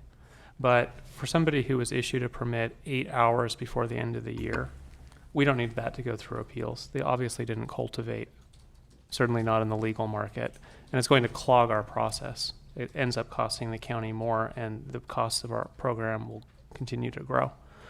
Is there any support for that? Allowing staff to have some discretion where it's black and white, no cultivation took place? Supervisor McCowan. Thank you, Madam Chair. Well, we do have a motion on the floor. We do have other items that I think we should discuss, but at your discretion, maybe it makes more sense to vote on the motion, which I think we all support, and then have the discussion about specific direction that we might give to staff. Your call. Okay, but, okay. Supervisor Hascheck, you obviously agree with that? Yes. Okay. Supervisor Williams? I think my support depends on augmenting the motion with direction to staff independently. If this is all we do, I see it driving up the costs of the program.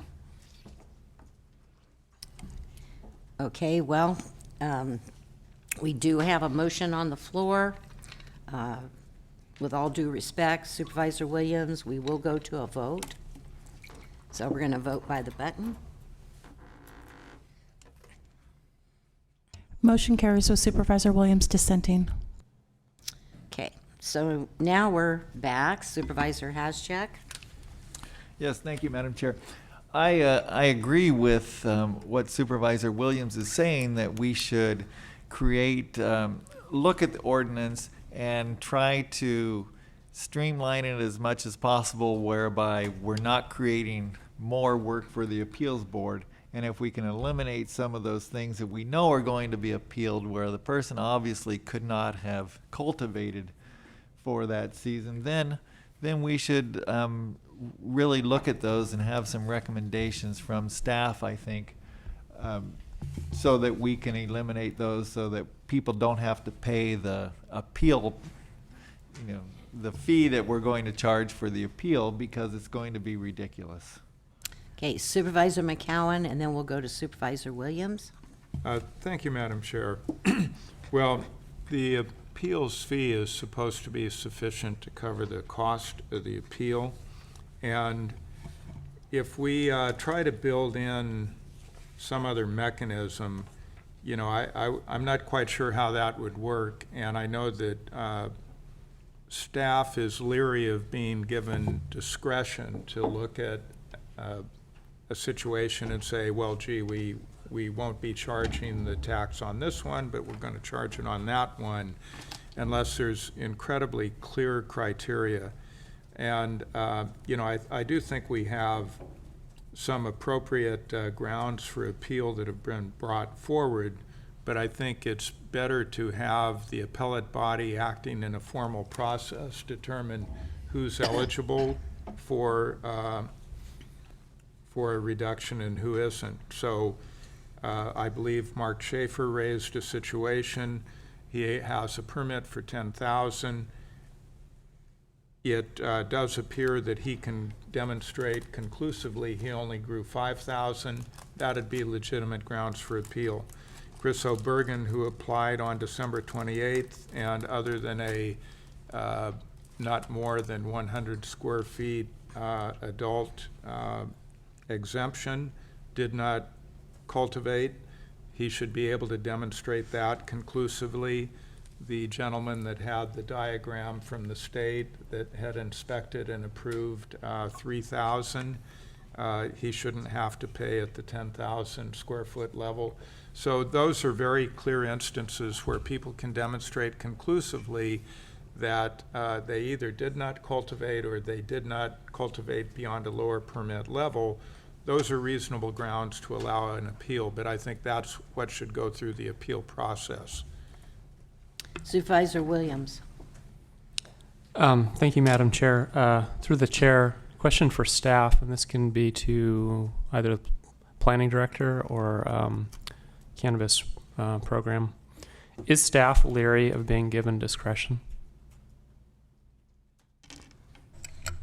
I can tell you I'm not leery of having discretion to look at these. I think Supervisor McCowan brought up some good points about some of the cultivators or not that hadn't been cultivating, and I think the appeals body can consider all those and take them through the process and be fair about it. Do you see any possibility of administratively taking care of some of these, where, say in the case of Mr. Schaefer, the state wouldn't allow him to grow the 10,000. We know he couldn't have legally. Is it possible for staff to make the adjustment to bill him for the 5 rather than go through an appeals process, which seems to be empire building? It's just scaling up the problem rather than someone in your office looking at the state paperwork and saying, no, he couldn't have maxed out at the county permitted level. If I could, Madam Chair, I really believe that this body should, and this is kind of dodging the question. Let's not dodge the question. No, I'll admit it right now. I think there's going to be so many iterations to these appeals areas. I really think this appeals body should be allowed to go through those. I think we can set up a fair, equitable process to look at in all these. There's probably going to be iterations we're not even thinking of in these. And I know Sherry has brought up iterations to them, and I think just let's do this process. Let the appeals body go through it and bring back the ordinance. And I think we can all working together do a fair process. Thank you. What is the cost of the appeals process? An estimate? If I could, through the chair, I don't have any estimate on that right now, but I'll be working with staff on that and come back with a number. Supervisor Jurdy. There are so many variations here. I mean, if someone's going to make a presentation to the appeals board saying I did not grow or I did not grow to the full extent of my permit, I'm hoping that the appeals board is going to look at where's the proof, because it's one thing for someone to say they didn't grow, it's another for them to prove it. And I've heard comments that people have said, well, they applied at the end of the year, and I'm not talking about anybody in this room, but if someone applied at the end of the year, how do we know that they weren't cultivating in the black market as long as possible and then jumping into the legal market at the end of the calendar year? So those are legitimate questions, I think, for the appeals board to analyze. And I'm hoping that the appeals board will be requiring proof of no cultivation or lower cultivation than is being stated by the appellant. Supervisor Haschak. Thank you, Madam Chair. I would like to direct staff to look at this memo from the Mendocino Cannabis Alliance and come back with recommendations for if there's clear direction that they can see where the cannabis tax the ordinance could be changed so that we can avoid some of these appeals, but also using this as looking at this memo and coming back with recommendations to the board that we can discuss and do action on them. Okay, Supervisor Williams.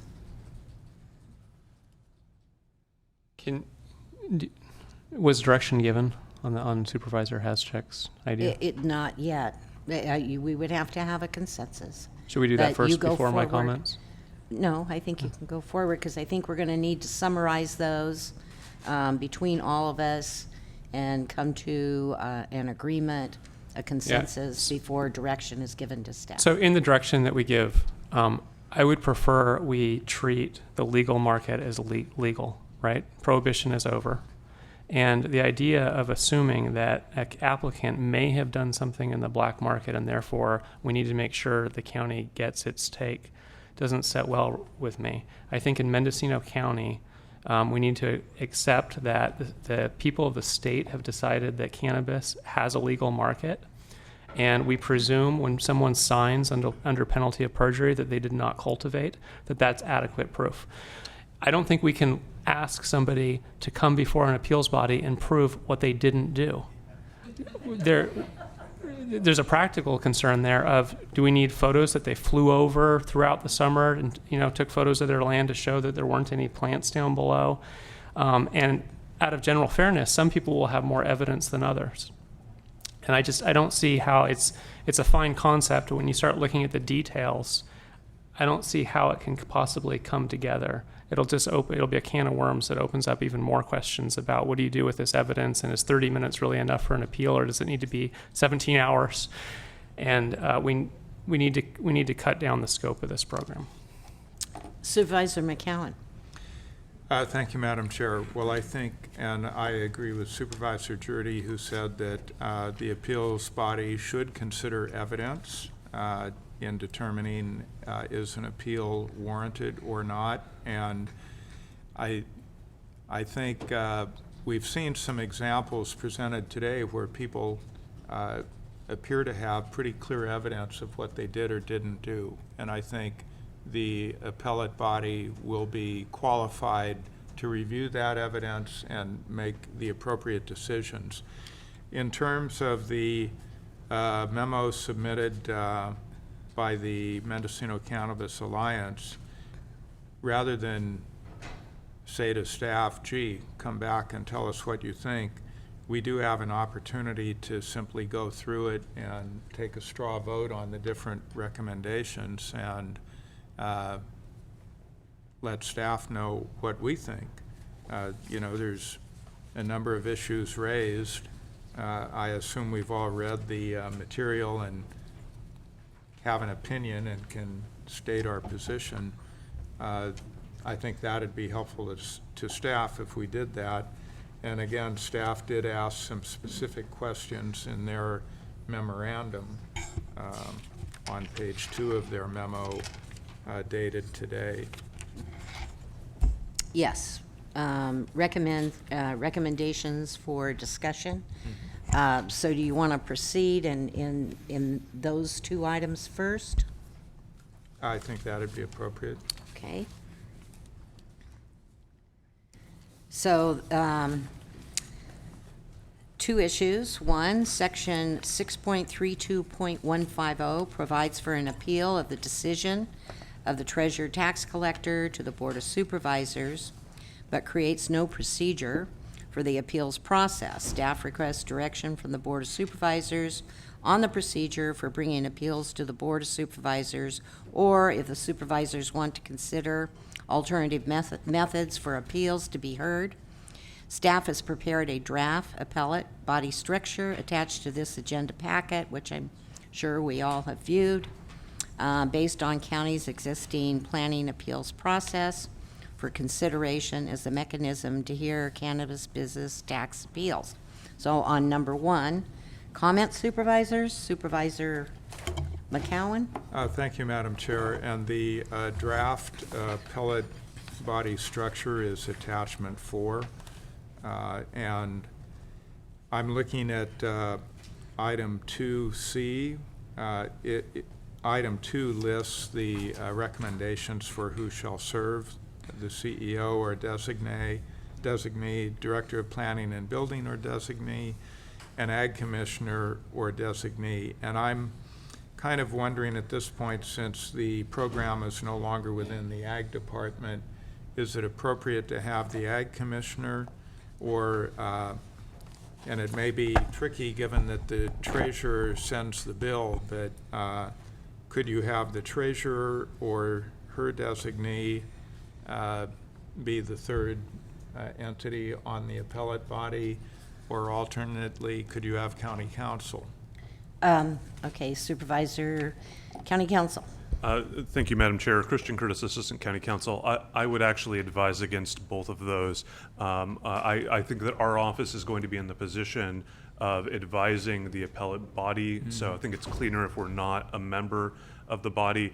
And then as the ordinance is structured, the appeal is from the decision of the tax collector.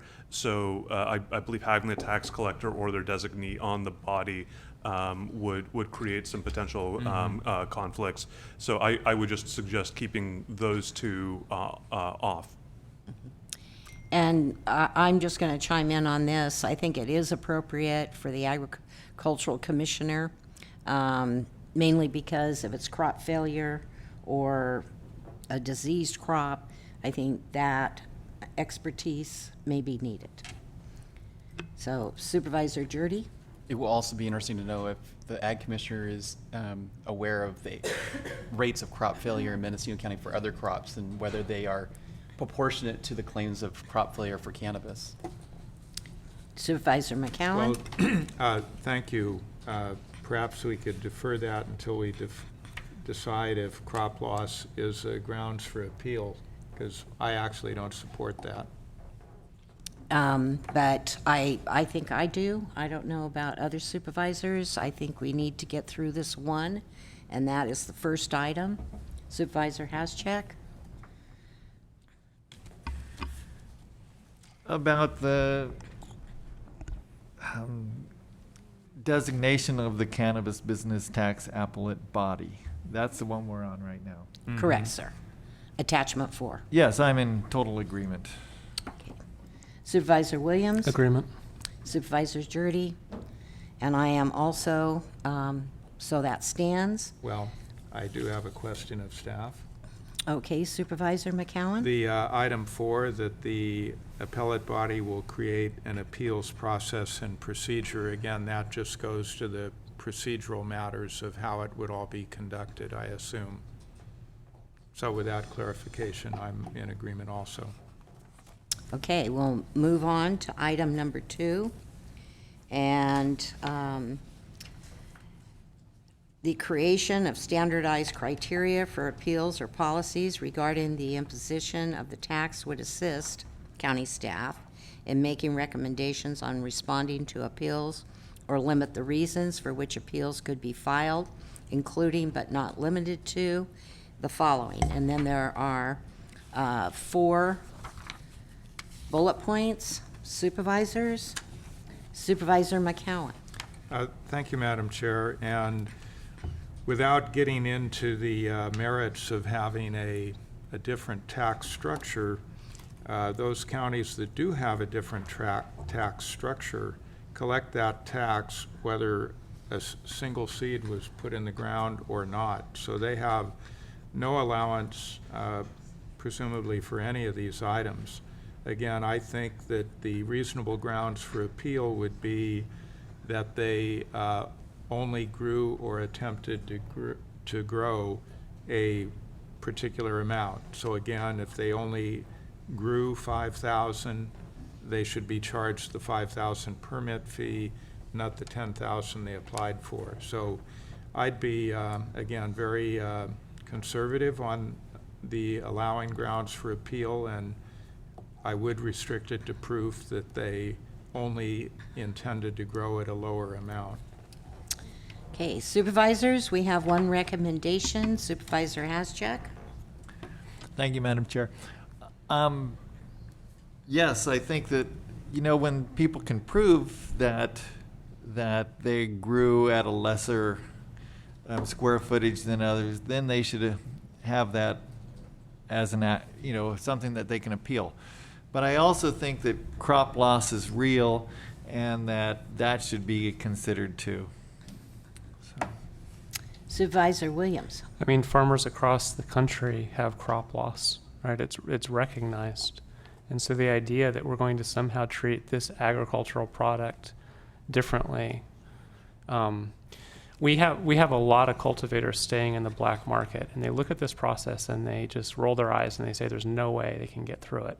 Our goal should be to try to bring in as many as possible. The more burdens we add, the more we complicate the process, the less uptake there will be. And so I think if we leave out crop loss and tell a cultivator if they lose their entire crop, they're still paying the full amount, that's not an incentive to participate. Supervisor McCowan? Well, I think the state has already addressed the incentive question. And what I think we need to be mindful of is this is an industry that is very good at concealing what they've actually been doing. And track and trace notwithstanding, I've maintained since day one that depending on what people see as their interest at the moment, they will be able to move product either into the track and trace system or out of the track and trace system. So I think you get into crop loss, it starts to open up a can of worms where people can avoid paying taxes on what they actually did produce. Okay, Supervisor Dirty. I would like to support Supervisor McCowan's position and avoid the crop loss, because I think it's an invitation to having people bounce back and forth between the black market and the open market. Supervisors Haschek, Williams, do you have comment?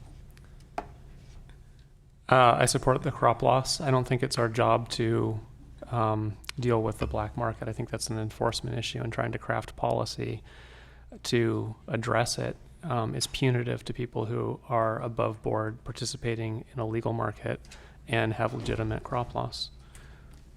Supervisor Haschek. Thank you, Madam Chair. I'm in agreement with Supervisor Williams, and looking at some of the testing that has to go on for the cannabis and just seeing how many ways that crops can fail in the cannabis industry, it just seems like that's a reasonable approach. Okay, I guess I'm the deciding factor, and I will agree with Supervisor Haschek and Williams on this particular item. Council? Sorry, Deputy County Counsel Matthew Godrowski. We looked into this a bit last year with the tax collector when the board was considering crop loss at that point in time. If I remember correctly, we did find another county, I think it was Sonoma County, that actually had an inspection required to show crop loss. So at the time someone wanted to claim a crop loss, they were contacting the ag department and someone out there to inspect it and document the crop loss. If the board's concerned about documentation of this issue, we could look into that kind of procedure and implement that as part of the ordinance. Okay, you said ag department, but I believe we have a separate unit For this for was the cannabis inspectors. correct. Well, I'm speaking of Sonoma County, I believe. Oh, was okay, I'm their sorry. ag department went out there to document the crop loss. And I see. whether it's our cannabis inspectors Thank doing you. that. Okay. I think we have direction. Questions? Ms. Schappmeyer. Sherry Schappmeyer, Treasurer Tax Collector. I'm a little concerned with what I'm hearing as far as the volume that may come from this, and particularly with Supervisor McGowan's comment about if somebody grew less.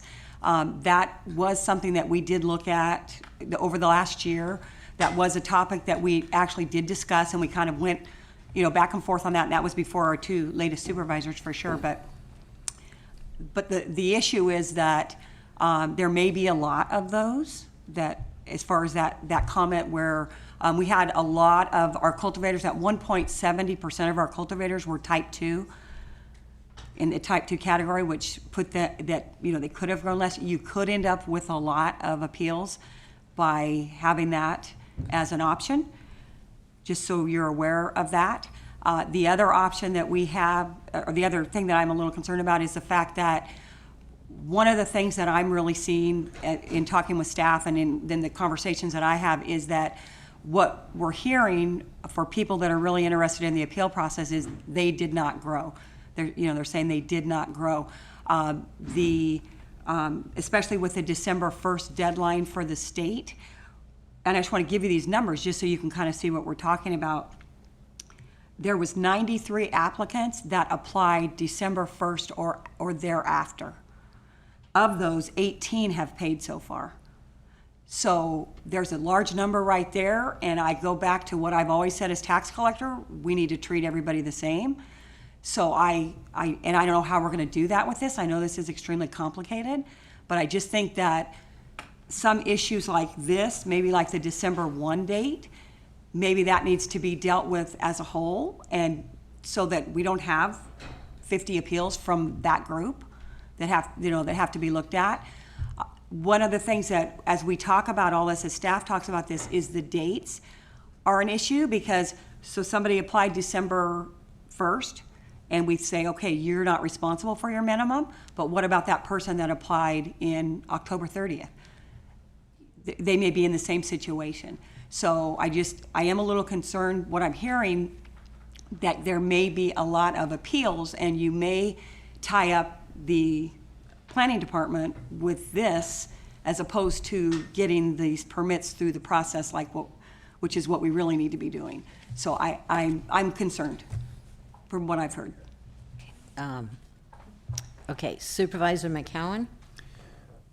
So I agree with the concern, and that's one reason I wanted to have some clear limits on what are reasonable grounds for appeal.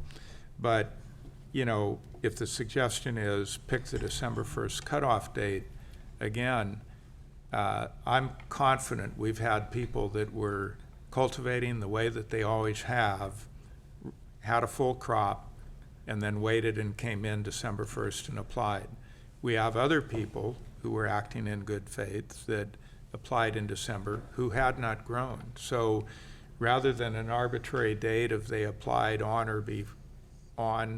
or after a certain date, it makes more sense to me that they can demonstrate that they either grew at the permit level that they applied for, or they grew at a lower permit level.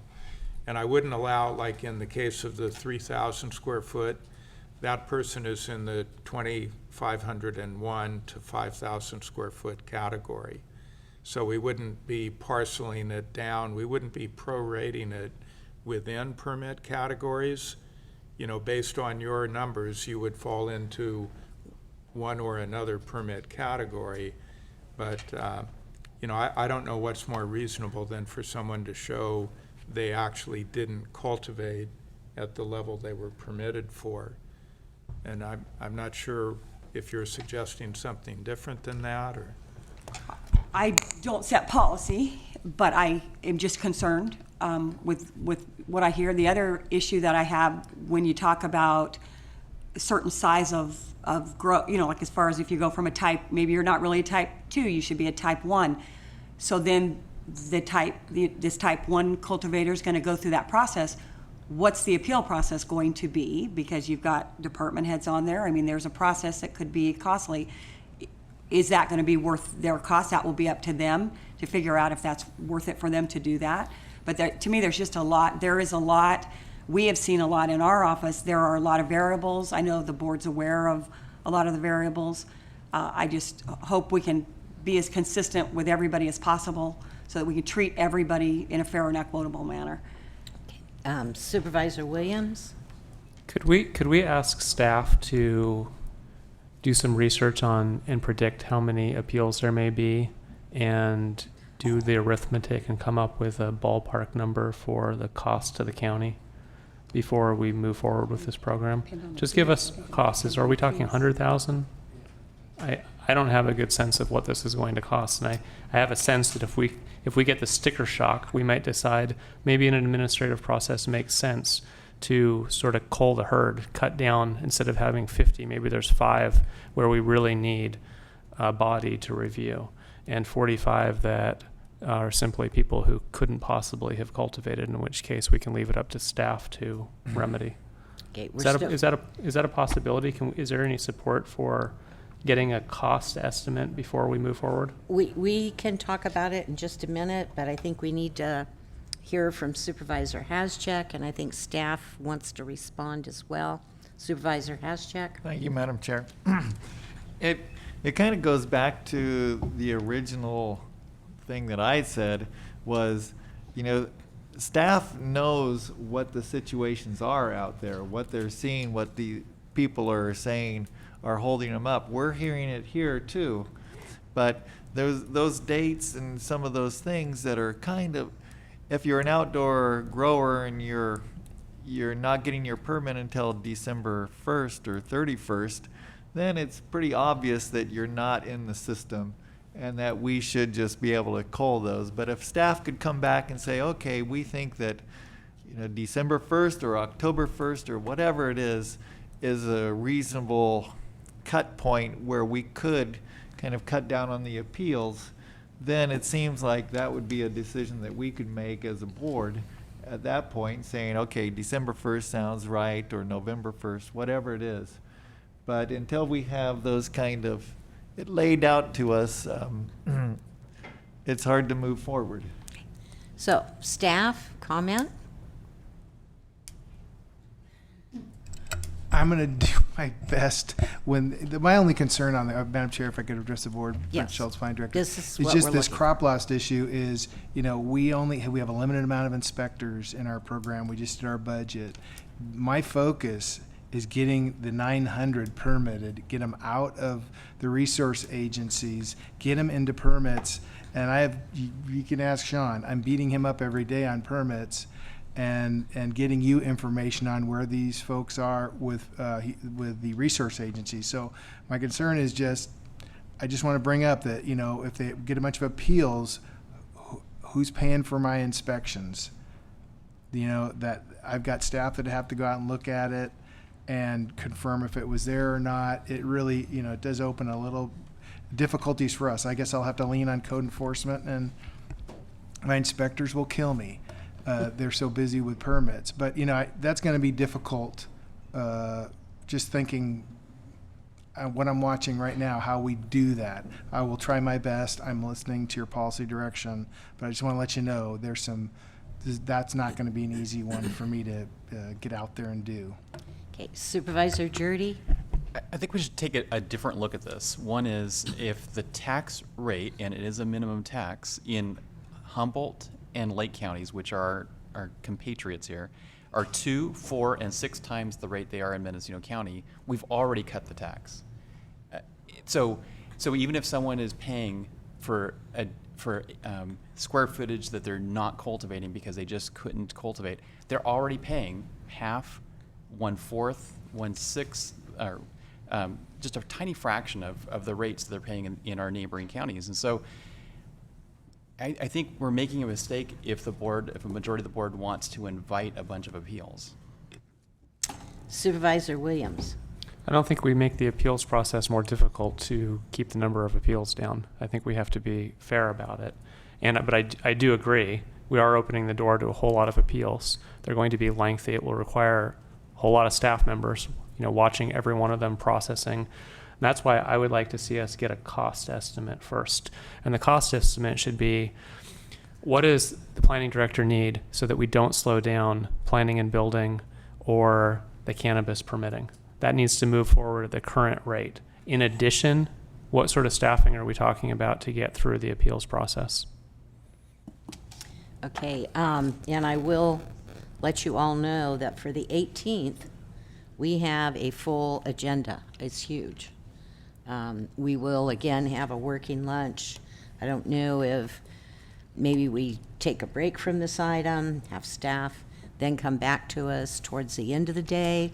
I don't know how quickly they can put that information together. So Supervisor McCowan will go to back to Supervisor Williams, and then we're going to rediscuss the direction we've given and how do we go forward. Supervisor. Thank you, Madam Chair. Well, I think Supervisor Jurdy raised an excellent point that anyone paying the minimum tax here is already getting a significant break, maybe equal to the cost of an appeal fee. It wouldn't be unreasonable, you know, I'm thinking of different appeals fees that I'm aware of. I think quite often they'll be in the $900 to $1,000, $1,200 range to file an appeal. That's equal to or close to equal to the lowest threshold for the tax. So, I do support the idea people have already gotten a break compared to if they were growing virtually any other jurisdiction. And the more grounds for appeal that we approve, the bigger problem we create for staff, both in tying them up with appeals and denying the county the revenue from the minimum tax. And with crop loss specifically, okay, someone comes in and says, gee, I had crop loss. Well, then are we supposed to calculate what percentage of your crop was lost to the crop loss? And how do you calculate what relief they're supposed to get based on that? So again, I'm an advocate of having very clear and straightforward grounds for an appeal that in my world would be limited to verifiable proof in the judgment of the appellate body that they actually did not grow at the level they were permitted. Okay. And actually, Supervisor McCowan and Supervisor Jurdy, I think I'm going to reverse where I stood, because you've made some very, very good points. But I'd like to go to Supervisor Williams.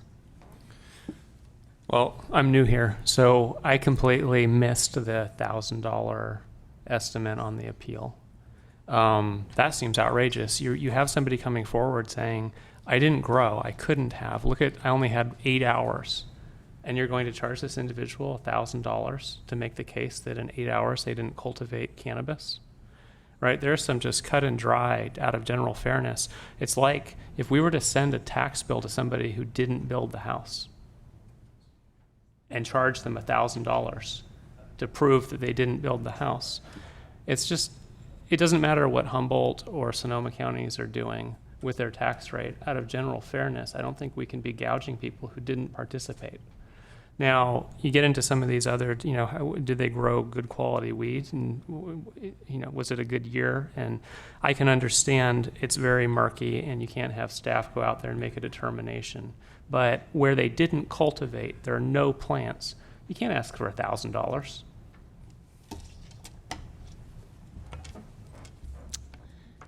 Supervisor Haschak. I'm in agreement with Supervisor Williams again, and I think that it is an issue of fairness.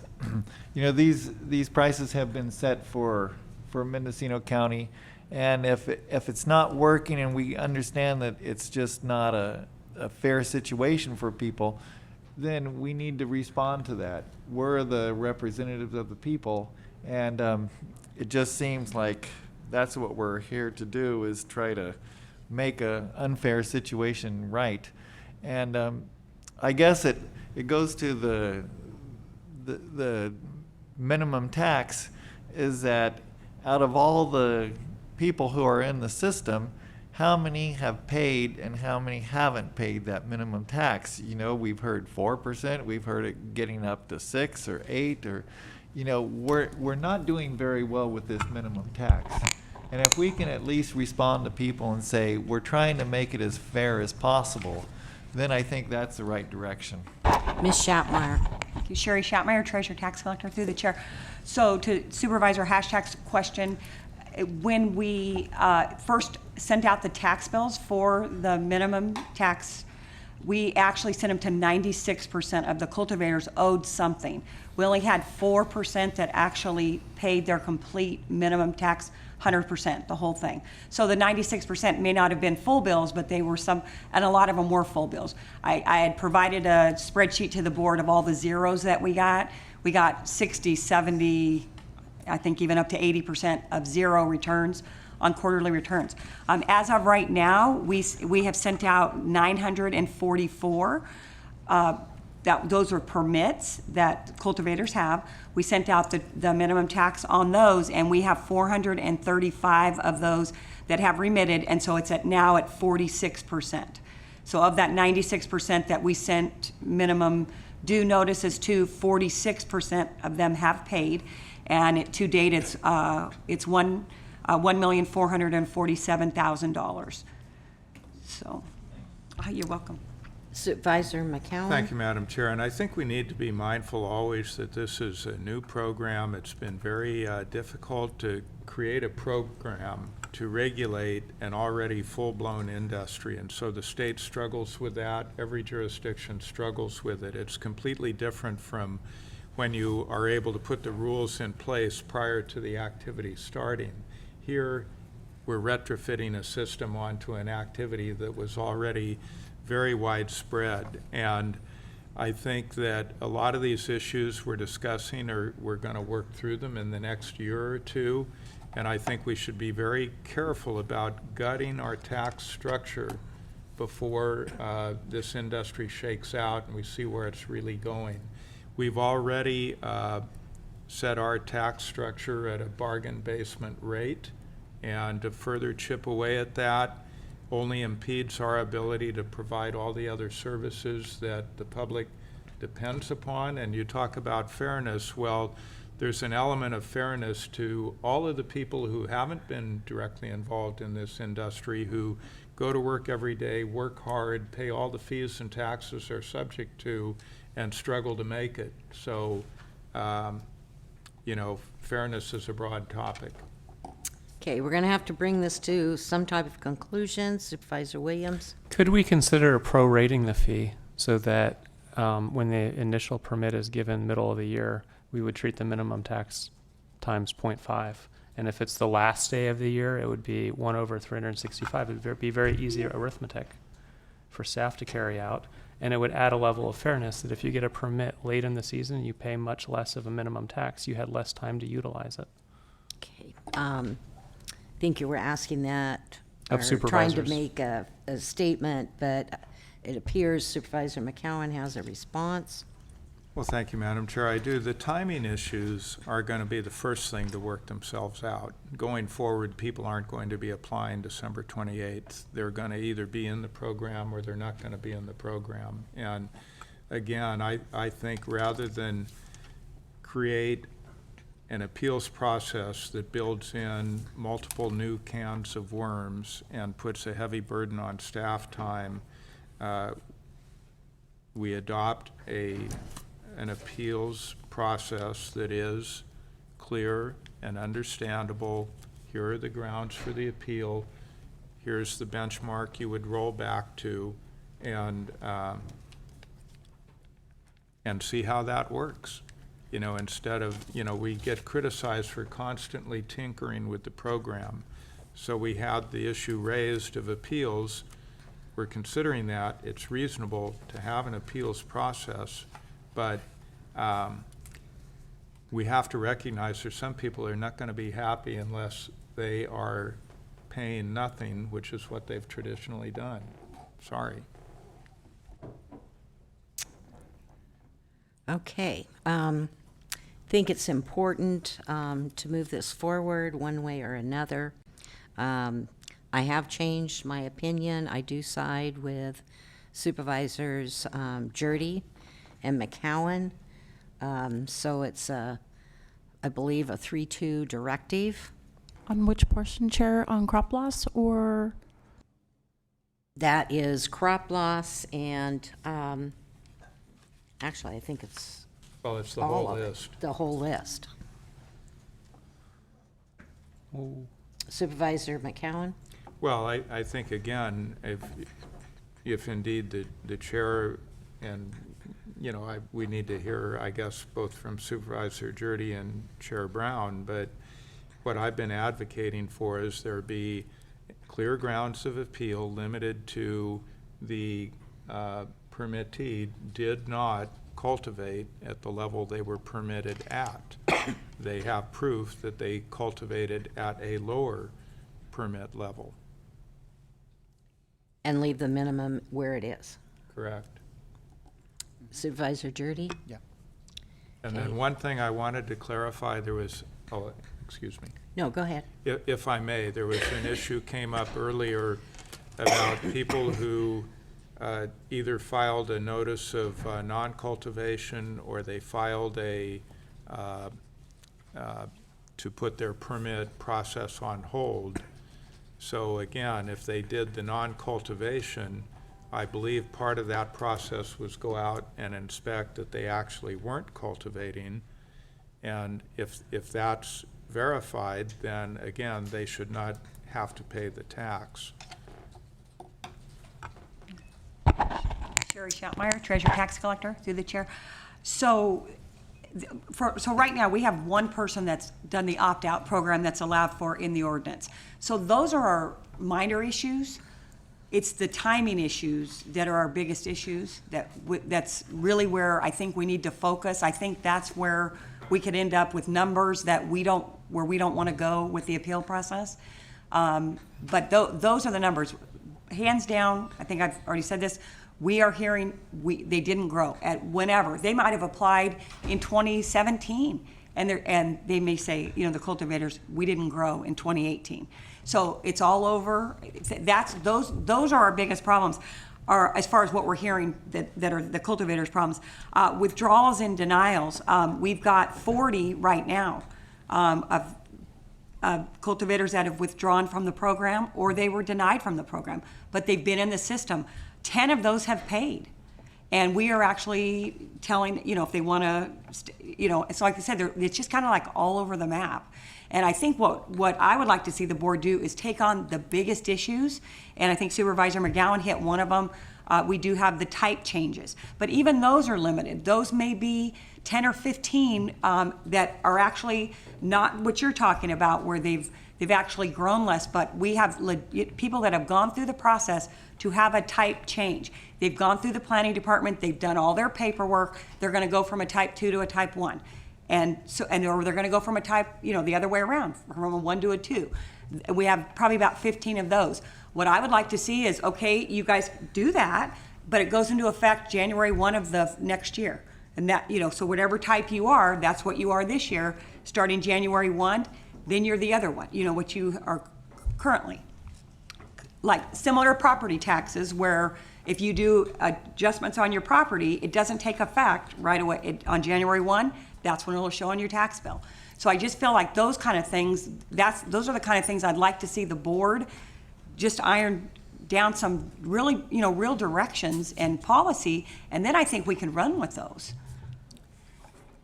Okay, Supervisor McCowan. Thank you, Madam Chair. Well, again, with all due respect, I'm very confident that we've had a lot of people that have been cultivating right along. And whether they were approved or denied or withdrew or filed on January 1st or December 28th, we have a lot of people working with this program that were cultivating. Therefore, my grounds for appeal would be proof that you did not actually cultivate or you did not cultivate at the permitted level.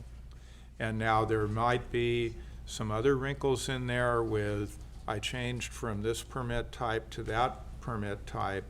That's an area where I would actually appreciate if staff brought us a recommendation on how to handle those particular issues that are a little bit complicated, that staff may have better insight into how to handle it than I might. But overall, here's the proof that I didn't grow or didn't grow at the permitted level. That'd be my, template. Okay, I'm gonna bring this to an end, but we'll have to get the clerk with the exact language. Do you have questions? Madam Chair, can you provide clarification on the appeal fee? Well, staff, excuse me. The fee is what staff is. Well, staff would determine what the appropriate appellate fee is. I was just throwing out. We did discuss about department heads. And Madam Chair, if I could discuss that, it'll come back with when we come back with the master fee changes. We will come back with a fee for the appeals process, not now. Okay, and I we think need to analyze that, talk to the auditor, go through a whole process. And that was stated somewhere here. Part of the structure, I think. Yeah. Okay. Clerk? So here's what I have captured as direction, if you could clarify, please. The first is that the appeal body structure will be as recommended, the CEO or designee, PBS director or designee, and ag commissioner or designee. That the standard criteria for appeals will include crop loss if with documented inspection and or procedure regarding that. Number 3, they can demonstrate that they did not cultivate or provide proof that they cultivated at a lesser square footage. As staff shall determine what the fee shall be for the appeal process. Have I missed anything? Supervisor Jurdy? I'm asking Supervisor McCown, but I believe he was referring to not necessarily just a lesser square footage, but at a lesser permit type square footage. So if they were, permit was for permit 2, but they actually cultivated at permit 1 level. Correct. So that would be that they provide proof that they cultivated at a lesser square footage level or different permit type. Is that correct? At a lesser permit type. Thank you. And then we're not allowing for crop loss. That was taken out. Thank you.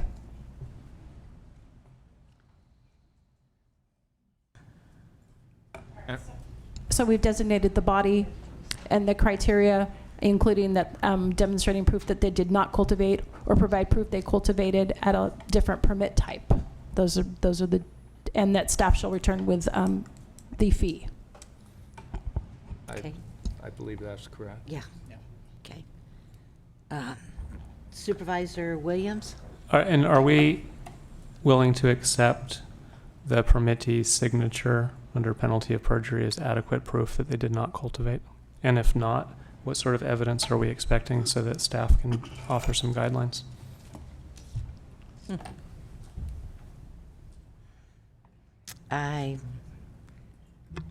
Counsel? Deputy County Counsel Matthew Gadrowski, I don't have a comment in response to Supervisor Williams just yet. I would want to just note that I think even looking at this, the criteria we're talking about here, we'd want to amend the ordinance to clarify that the appellate body has this ability to change the fees around. So we'll have to come back to the board with an ordinance amendment to accomplish the direction, and we'll also come back with procedures. To the extent in doing the procedures, we're able to identify evidence that we think is reliable. I think we can respond to the Supervisor Williams' question at that point in time. So my question, just to rephrase, could we consider accepting a signature as adequate evidence? Do we need? It's very hard for somebody to prove what they didn't do, and so if these are county residents who sign that they did not cultivate, could that be adequate criteria? Go forward if you'd like to respond. Otherwise, that will come back. I think through the chair, Deputy County Counsel Matthew Gadrowski, I'd come back with any kind of comments as to whether that's something we think is reasonable, or if we have concerns over doing that, what that would look like. Thank you. Okay. So we have direction, but I believe we need to move this forward since I'm looking for my recommended motion. Right. Okay. This is just further discussion for when they come back. Correct. And this is direction that you read that the majority of the board agrees upon. Correct. Okay. Supervisor Jurdy, did you have one more? Okay. So we will be moving forward. Thank you, staff. I think, did you get everything from us that you were requesting?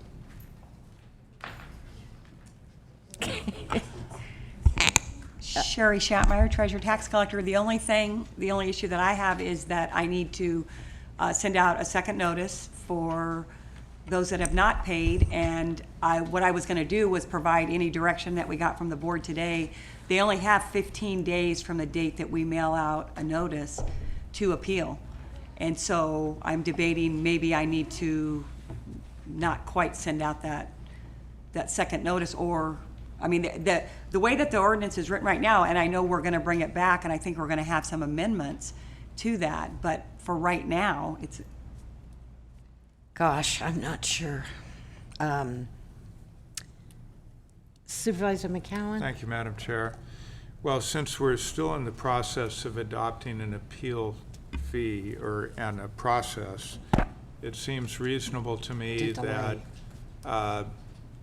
they would have the option to appeal 15 days after our ordinance is adopted or something like that. Maybe I'd look to a recommendation from county council and staff. But I think we should leave that window open for people to appeal until we have an actual process in place. I agree. And that speaks to fairness, but county council? Thank you, Madam Chair. Christian Curtis, Assistant County Counsel. I just know that since we will be bringing it back with proposed ordinance amendment, we may be able to put some language in there that would address both retroactivity, because we're creating grounds that may not currently be a basis for appeal, and any window for applying for that. Okay, so I also want to ask, did you have something else? Okay. Staff, what will be your timeline in coming back? You can't come back real soon. It wouldn't be until probably the second meeting in July, perhaps the first meeting. Deputy County Counsel Matthew Godrowski, I think, well, let's aim for the second meeting in July. We're also working on a lot of other cannabis amendments right now at the staff level for Planning Commission. So there's a lot of cannabis going on. Okay. All righty. So, Madam Chair, could we Yes. possibly confirm that for the third meeting in July? The second meeting in So- July is currently allocated quite it's thoroughly. also fully allocated, and it appears all those items will be coming forward, not drop off? Yes, currently we have several cannabis items coming back from the working group and the ad hoc recommendations. So we will have cannabis, but it's quite full with other cannabis issues. Okay, July 23rd would be an acceptable date? Okay, July 23rd on this particular item. Will that work?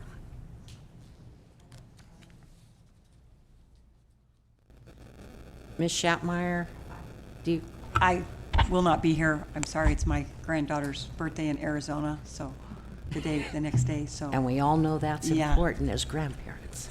Yes. Supervisor Haschek? Well, I guess my question is how does this look? Because the extension was till June 30th to turn in the minimum tax. And then if we're saying we aren't even going to look at any of this criteria until the 23rd or at some later point, what do people do in the meantime? Want to answer? As to how we Sherry might Schappmeyer, if I handle had one. I don't know. I don't know. I mean, I can send out, the other thing I could do is send out you run into the whole thing of if you appeal, you're going to have a little extra time to pay. But if you end up not appealing, you're going to have applicable penalties. So, I mean, I still could send out a notice like I was going to this week and basically say the appeal process is still in being worked on. I don't know. I mean, that's kind of one of the issues that I wanted to get in front of the board. I mean, I could basically still say that there's no penalties, which I was going to do anyway, until June 30th. Once we get past into July and August and all that, we're going to be pushing it back anyway for those that are going to appeal. I don't know what those numbers are. We could have them send something. I could put something in there when I mail it that says, are you, do you plan to appeal or whatever? I mean, I don't know, just as kind of like a placeholder almost. I don't know. Supervisors, if I may. Yes. We could possibly offer July 9th should supervisors be willing to defer their action on the Climate Action Committee to a different date. Here's another one before us. Okay, Supervisor Haschek? Yes. Thank you, Madam Chair. No, I think we need to go forward with the climate action formation. agenda item, if that's coming up. Supervisor McCowan, And what date was that? July 9th. Through the chair. The Chair Brown. 9th is, so we were talking about July 21st for this item coming back? 28th, I thought. Oh, 23rd? 23rd, oh, okay. So we could switch those two and do the Climate Action Committee on the 23rd and then bring this item back on July 9th. Well, I actually would support that, since as of now, we've gutted funding for the Climate Action Committee, so I don't think it'd be so effective anyway. But rather than us parse this out, I would suggest that we direct the chair to work with staff to determine the appropriate date to return with this item. And I'd like to hear from staff. Deputy County Counsel Matthew Kudrowski, we could also, I was just talking with the tax collector, we can do another notice right now and leave off the appeal language, and then send a third notice out with the appeal language once this is all constructed. I think the one issue that remains is we've so far deferred any penalties at this point in time through June 30th. If there's board consensus, we should keep that going until this process is done. We could ask for that direction now. I'm not aware that would the fees be ready by July 9th? I know, could it happen? I think it's unclear that we could notice any kind of fee and get that ready for the July 9th meeting. So if that's the case, bumping it to the 9th wouldn't necessarily get us very far if the fees wouldn't be ready for hearing. So the 23rd, if we're okay with just kind of pushing things out and doing a third notice as opposed to thinking of what the appeal means right now, that could be one way forward.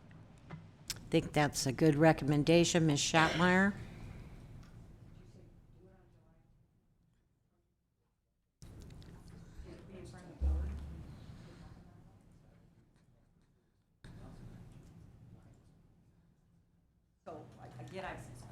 Again, I won't be here on that date, but if we're, Ms. Forrester can be, maybe? Your assistant? that she's not really up on the cannabis stuff.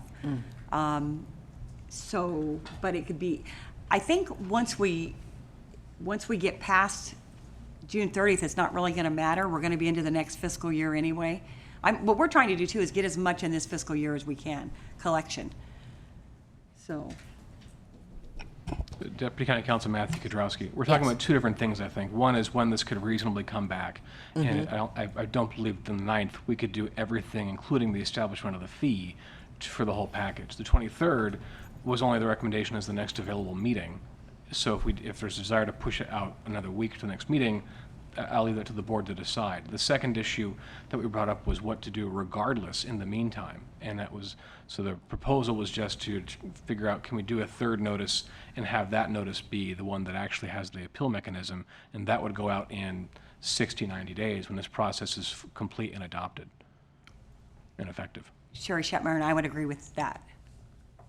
Okay. But not being here the 23rd, would we look at a future meeting then?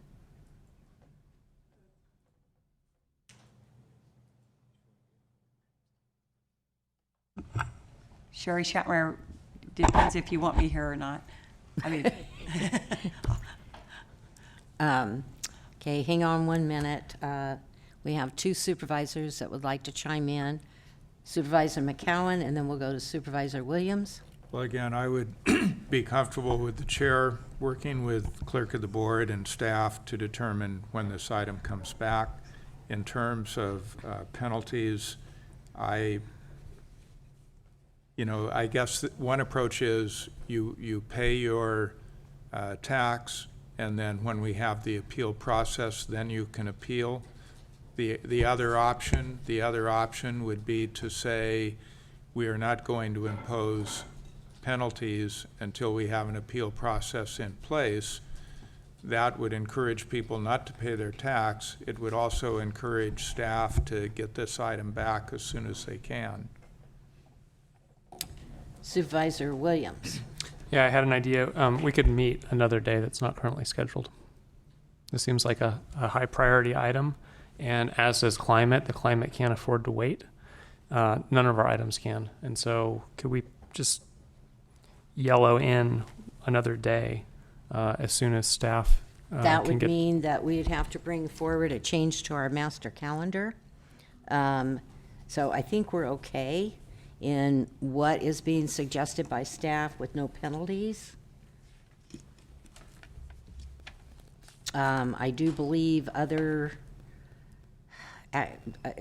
scheduled meetings are happening, and that's why we have that, but we'd have to go through a process in order to change our master calendar. Oh, but it's a good thought. Okay, Supervisor McCowan? Well, we could change our master calendar, and we could do that, you know, on July 9th, if we wanted to, I think. Potentially, we could build in a meeting on either Monday the 15th or Wednesday the 17th. You know, I would. Why don't you leave it to the chair? Because I have a pretty full calendar for the next month and a half. And while you're looking at your calendar, I do not have one with me. So. And again, I suggested twice we should leave it to the chair to work with staff to figure this out, but with the final caveat that the sooner the better, I think, would be in the county's interest as well as the regulated community. And it's also, we have staff that may not be able to have the item ready as soon as we'd like it. And there's also legal posting. I believe it's at least 15 days, if not 30. So leave it to the chair. We'll go forward. Clerk of the board, deputy clerk, you have a question? Yes, ma'am. I just, in respect, not to the meeting date, but to the penalties, I had two options, and I just need clarification on which the board was directing. Oh, okay. The first was either to pay tax, and when appeal process is complete, you can then appeal, or we're not going to impose penalties until we have an appeal process in place. I just didn't get a consensus on that. I think it was Supervisor McCowan that mentioned that, or suggested it. And thank you, Madam Chair. I would support no penalty until we have an appeal process in place. Second. Okay, there's three, I'm sure, mine. Supervisor Jurdy, Supervisor Haschak. Okay? So you have it down. I do, thank you. Okay. All right, and I do apologize. Heather is gone. I imagine she'll be back at 1:30. Okay. So the board is taking their lunch break. We'll be back in session at 1:30.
Session, it's 1:30 p.m. And board members, there is just one item we left outstanding. Staff, please go forward. Deputy County Counsel Matthew Kudrowski. From this morning's item on the cannabis tax, I discussed the discussion at the lunch break with Chair Brown, and she noted that there was no final determination on whether staff should review the memo sent by Hannah Nelson on behalf of the MCA and make any discussions or recommendations based on that memorandum.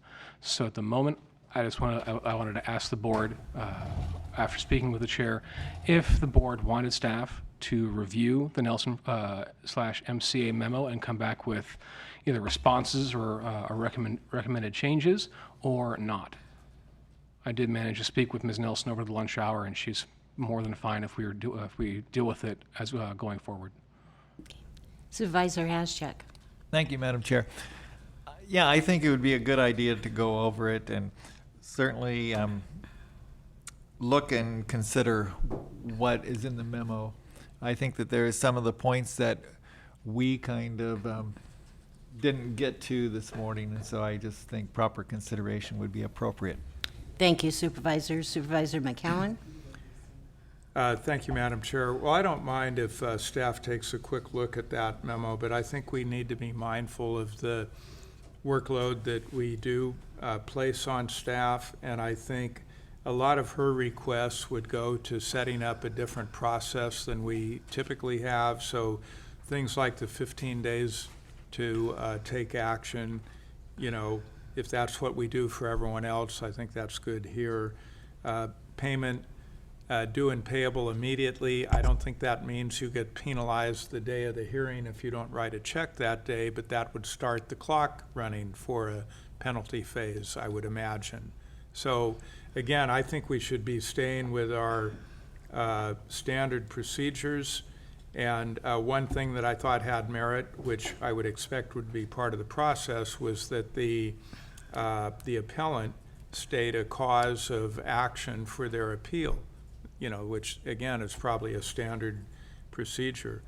Other than that, I'm not expecting staff to come back with recommendations for each of these particular items. And I agree, but I do think that we need to go over it. We have already decided the direction, but there is another item on the, wasn't there one more? I'm sorry, and the Deputy County Counsel Matthew Kudrowski, one more item in her memo? No. Another item that we skipped over, 15-day notice, or was that within her memo? That would be within her memo. Okay. Supervisor McCowan. Well, thank you, Madam Chair. And one thing that I think we did make reference to in the morning session was the issue of where cultivators have changed license type during the course of the year. And, you know, I know I voiced support for the idea that we would look to staff to make any recommendation that they thought appropriate on that issue.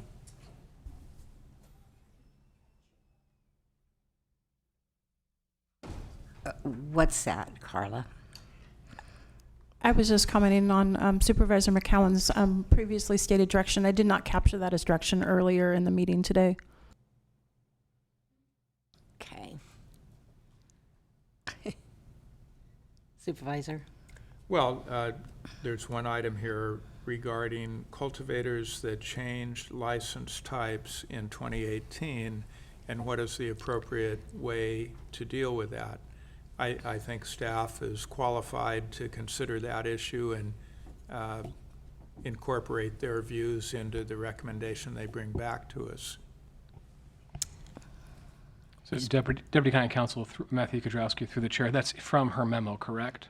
Yes, that you're referring to. From the Hannah memo. Correct. So I think in general what we're looking for, we'll obviously, you know, if there's things that we want to address in a short manner, we will. If there's things we think have merit and have suggested changes, we'll respond to that. We just wanted to try and clarify if there was the direction of the board for us to review that memo prior to coming back and writing up a staff report.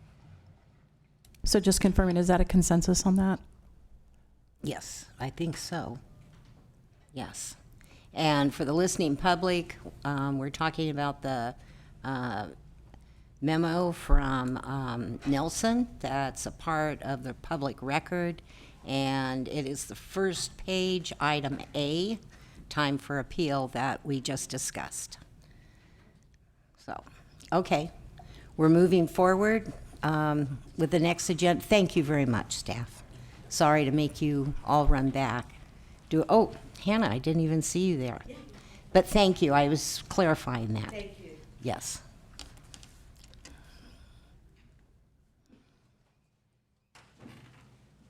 Okay, moving forward, we have agenda item 5F.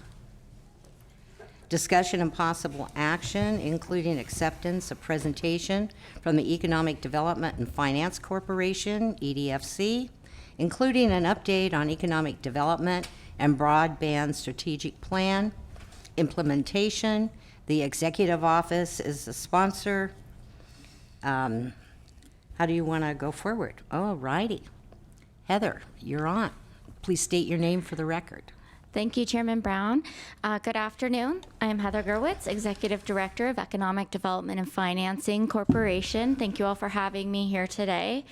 I'm going to breeze through this because I know most of you are familiar with us. Over the past years, we've lent out $6.3 million and leveraged it with over 20. And so let me start at the beginning here. We also have been doing economic development work in this community for the last 23 years. Some of the projects you might be familiar with in the past were the direct public offering, a feasibility for a meat processing plant, economic summits, access to capital events, and share space. In this last year, we've really been transforming and doing a lot of new and exciting things. We did have an economic summit on the 31st of January, and several of you were there. And we really launched what is going to be an economic recovery and resiliency planning process that was funded through our joint EDA grant with the county and West. And we also have been very successful in our grant applications. From the previous slide, over the last 23 years, we had received $2.5 million in grants. This last year alone, we've been successful in receiving $1.3 million.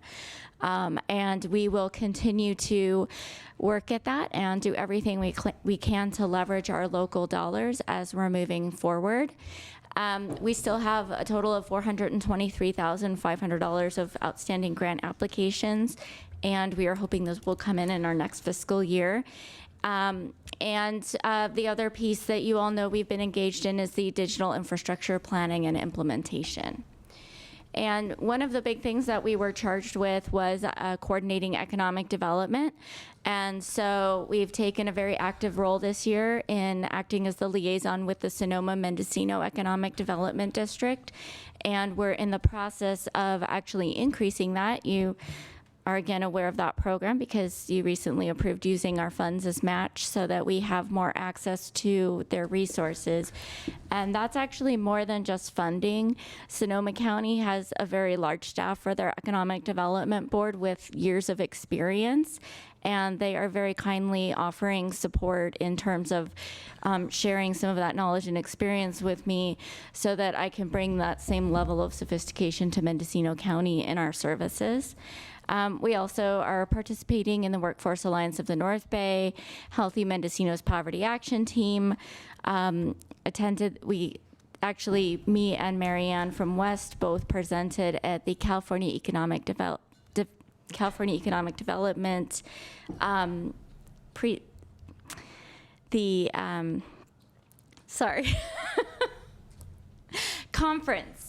in March, and also attended the California Economic Summit that was in November.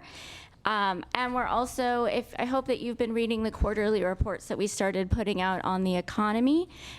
Those are meant to inform business owners, policymakers, and the community about the state of our economy from current indicators. And we're going to continue to work on building those and making them more in-depth so that they're meaningful information that you can use. But we're conglomerating employment data, real estate data, and moving that forward. We've also applied for several grants that will help to bring more robust tools to economic development. Just to give you a sense of our impact over the years, in 2016, EDFC did a survey of basically our 10 most successful borrowers. And from that survey, these were all people who stayed in business, and when the survey was done, they'd been in business anywhere from 5 to 60 years. Obviously, the ones that were 60 years were not startups for us. And that they increased their revenue anywhere from $100,000 to $7.2 million, and that the business owner's personal income increased by over $16,000, and that an average of 31 jobs were created per loan that we lent out. So these are valuable metrics when the program goes well. And we're trying to make sure that we tighten that up and make sure that we're utilizing public funds to do that more. I think I've covered this in previous presentations, but we did reform our loan program. We used to put out a lot of information with lots of letters, and now we're trying to break it down in a way that's more meaningful to business owners. So we talk about our credit builder loans, small micro loans, large micro loans, and small business loans. And basically when we market, we're saying anywhere from under $5,000 up to $250,000. And we have some funds that we are able to do at a very low interest rate, and we're trying to make those available for priorities like disaster recovery, and if there are wireless internet service providers that want to expand their networks. And so we're in the process of developing what that criteria is and which projects we're willing to do that for. In this fiscal year, as of May 31st, we had a total of 33 inquiries, 8 loan applications, and 5 approvals, and we dispersed $257,208. And this gives you kind of a sense of where in the county we've been lending. We do have some loans in Lake County, about 14% of our portfolio. But we're pretty much all over. I would like to see more in North County. We don't seem to hit them as well, and we're doing a significant amount of outreach up there right now, trying to make sure they know about our products. So our sources of funds, USDA Rural Development makes up about 52% of the funds that we have. That has been very problematic for the organization in the past because those are loans to us. They are not that's not money we have that we lend out that we don't have to pay back to somebody else. So while we're this super high risk lender, lending to banks that, or lending to businesses that can't borrow from the bank, having to pay back that money means that we are at significant personal risk, or organizational risk, I should say. And I'm actually very actively working on assessing that and coming up with a plan to recommend to our board of directors on how we can make sure that when we've had defaults, a number of them with that program, and so we have to manage that. Part of the mitigation is that we were very fortunate in being able to get EDA funds and CDFI funds, which makes up about 35% of our portfolio. And that is really valuable because we don't have to repay those funds. However, if they don't come back, we don't have money to lend. So it's we have to be very careful about that. So what you really want to get an update on today is, my understanding is broadband. And so, as you know, we finished the plan in December, and it was adopted by the Board of Supervisors in February. The City of Fort Bragg adopted it in April, and we've had interest from both Point Arena and Willits in potentially adopting it as well. And that was actually one of the goals in the plan, was to get buy-in from all the jurisdictions. One of the things that we have heard from providers is that when you're going through the patchwork of jurisdictions, it's very complicated when everybody has different rules and ideas. So that is something that we are trying to do and work with the jurisdictions on. At this point, some of the key things that we've been doing as implementation in the last almost 4 months now, coordinating with our local governments. We also had a meeting with the wireless internet service providers. We had 4 of the larger ones there that were willing to sit down and talk about what their plans are, and there was some really good outcomes from that meeting. There were 2 different relationships that seemed to be a valuable connection where they might be able to work better together to increase where they're serving, but there was also some very honest sharing about where people were going and putting in infrastructure. So instead of competing, they're able to go in directions that instead of having 5 providers serving one small area, we can make sure that they're coordinating in a way to expand their networks in a larger area, serving more people. So they appreciated that, and they agreed that they would like to meet every 6 months to do the same. We've also been meeting with Frontier, AT&T, and we've been talking with many of our partners. So we had a big meeting that I think is later in the presentation with Scenic. And of course, we collaborate regularly with the North Bay North Coast Broadband Consortium, of which we're a part. And they provide a lot of important support for us in terms of helping us keep on track and figure out where the wins might be and connecting us with the resources outside the county.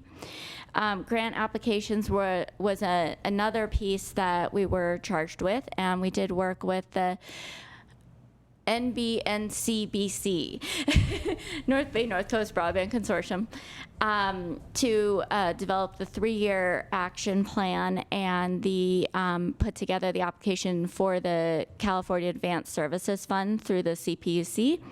And so that would help support our work as well, and hopefully free up some general funds that have been committed if it's approved.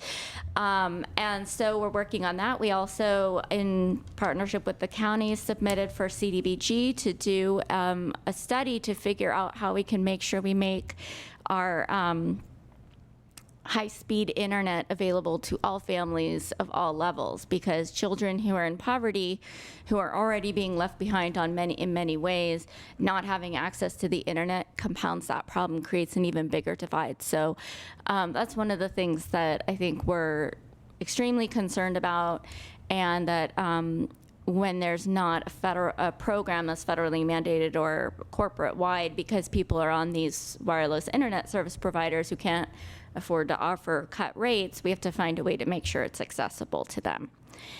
So our next steps are, again, continuing to work with the community, elected officials, local governments, private and nonprofit partners to find the ways that we can actually implement systems.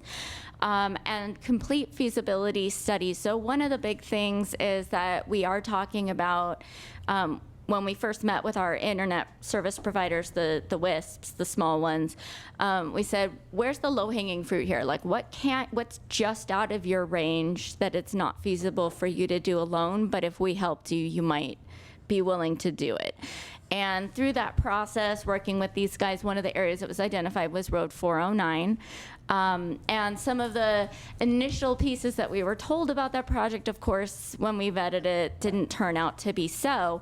But what we're doing is we're figuring out, like, okay, how do we actually do this? Because when I brought this to Carmel and Steve and said, do you want me to actually continue working on this as a potential project? It was like, okay, this is a good way for us to say, you know, what does it actually take for the county to manage this?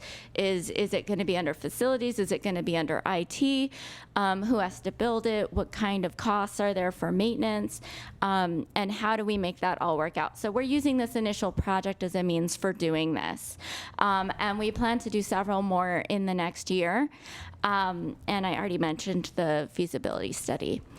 So in addition to broadband, as mentioned, we did get funding to do the economic recovery and resiliency planning.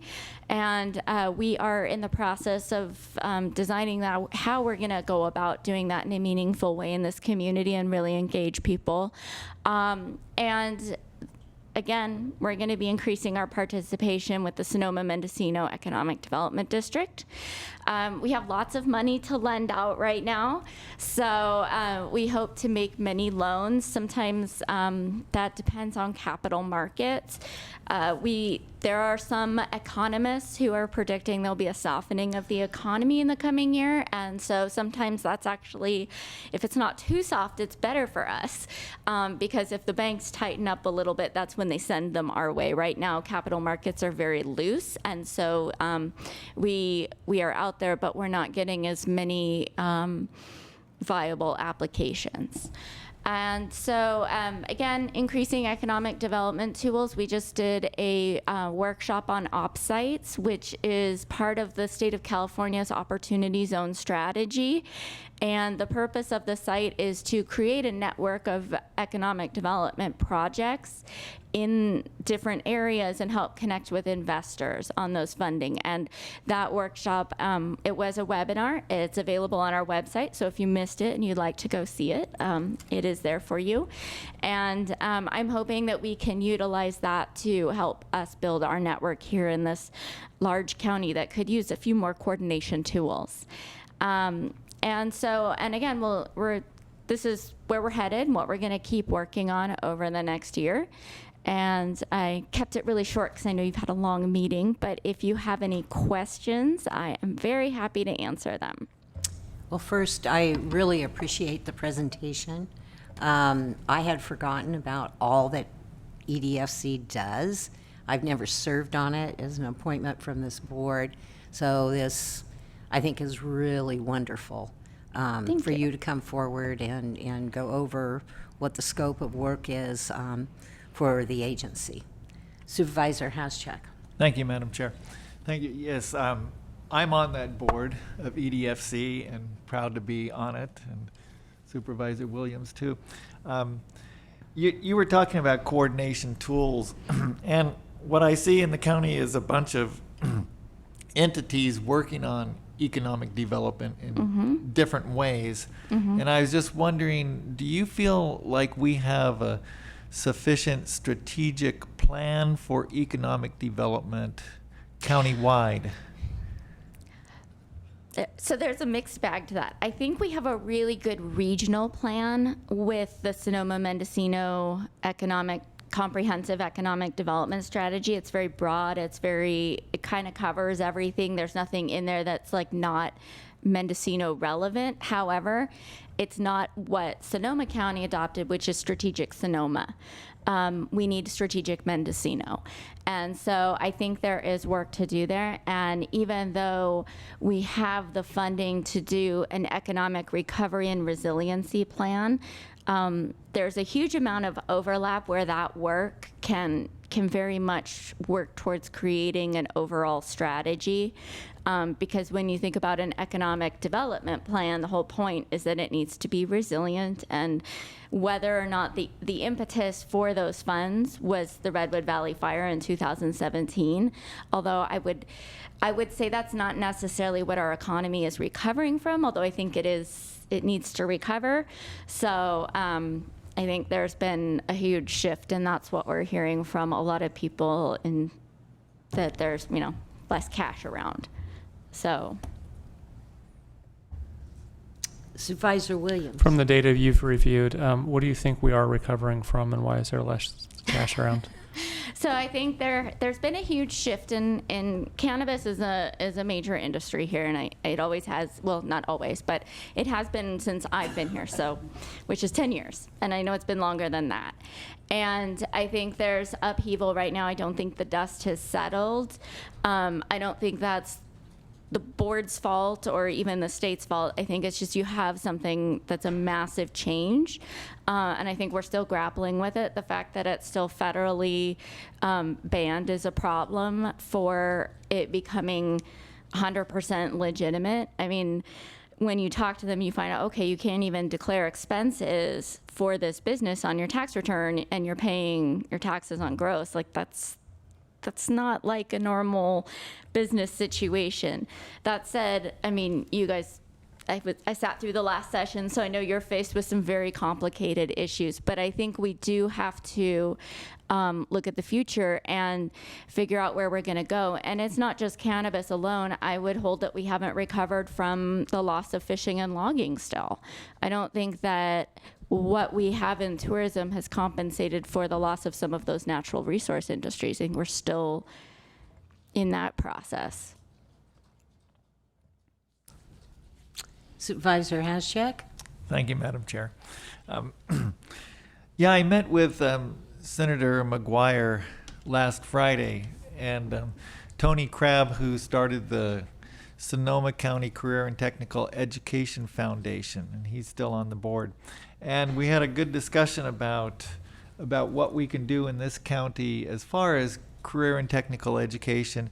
But they started it off with looking at what were some of the pain points of, industry and hospitality and medical care and all those, the industries in their county, and why they didn't have the staff they needed. And so I'm just wondering, where is that kind of work being done in our county to move some of these programs forward, if we're going to get beyond, the logging and fishing and then the cannabis, to move our county forward economically in a very diverse way. How do we do that? I guess that's my question to you. And is that being done? And if not, how can it be done? Well, I think there's a couple pieces to it. A lot of the workforce side is really through the Workforce Alliance of the North Bay. And so, and that again is another regional entity, which sometimes I think makes things complicated. And I think you were at the last meeting for the Mendocino subcommittee, and we're only meeting quarterly per the requirements of the WIOA, Workforce Industry Opportunity Act. That's not what the I stands for. If somebody knows what the I stands for, please. But it's called WIOA. And that's, again, federal dollars. And MPIC, which is Mendocino Private Industry Council, delivers on that contract locally. But in terms of how those things are decided, I know there's a lot of partnerships between it's not just that partnership. There's also adult education partnerships, and there's connections between there's a gentleman from Mendocino County Education Office who works with the workforce partners, and there is communication there. I'm not super plugged into the technical piece of it. I'm just on the higher level board side. So, and I'm actually not on the full board. I'm only on the Mendocino subcommittee and the policy and oversight committee. So that said, one of the things that is a deficiency in some ways, we have seen a huge a drop off in manufacturing jobs in the county. We've seen in the last year 2 major employers say they're terminating. So Micro4 ended the rest of its operations up in Willits, and then of course Retech. And so I've steadily been watching those manufacturing numbers drop down. That's a big problem for us because manufacturing jobs, average wage is $18 an hour. And then if you look at hospitality industry jobs, significantly lower, like $14 an hour is the average wage job. So saying, okay, well, we can replace our manufacturing and those kinds of jobs with hospitality, and we can have a lot of discussions about that. That's not really a replacement. It's a nice economic benefit to have hospitality, and it's really important, but there has to be something in the middle, and there is a huge potential. There's at least 4 different major cannabis processing operations that are trying to start up right now. And again, dust is still settling. We don't know who's going to be successful, but they need workers. And because it's cannabis, no federal dollars. They can't do anything. And an MPIC is 90% funded by those federal dollars, so they really can't engage. So I have on that level talked to some of our these businesses to say, what are your needs here for trained employees? Because if we don't have a trained workforce, they can't be successful. The most expensive thing that you can have is an unprepared workforce. So it will tank a business. Supervisor Williams. Yeah, I think what Supervisor Haschak may be getting at is the question of, are we doing enough? And where are we headed? And EDFC is part of this. I think CEO can correct me, is it an Economic Development Recovery Coordinator? Yeah, will be coming on board. I have some concerns about whether the available funding is adequate to get someone with experience who can hit the ground running and put together deals and really make a difference, or if we need to augment it. But I don't have a sense that the county is as involved in the planning and execution as we should be. Supervisor Haschek, is that where you were going? Yeah, I think, through the chair. Thank you, Madam Chair. I just feel like we need to have a strategic plan as far as economic development in this county, and it needs to be coordinated, and I think the county has a role in directing it. So I would like to see more of that. I think there was a board directive in April to do a workshop on economic development, and it hasn't happened yet. I'm just wondering where that is, and how can we get some of these balls rolling, because we don't have time to waste. Don't we do a SEDS? Is that what it's called? S-E-D? If I may, through the chair? Yes. So, do I have to say my name again? No. Okay. We know it's you. So, yes, we have to do a SEDS, but because we became a district with Sonoma, we only have to do it every 5 years, and it was done in 2016. It's going to be redone in 2021. We do need strategic Mendocino. And Supervisor Haschak and Supervisor Williams, you're both on our board. We have funding. And I'm very happy to sit down with both of you to come up with how we can implement that process and make sure that you have your say as well. So that you're happy with it, because I think that we can simultaneously, through our work, doing the Economic Recovery Resiliency Plan, very easily make that a strategic Mendocino plan. It should be.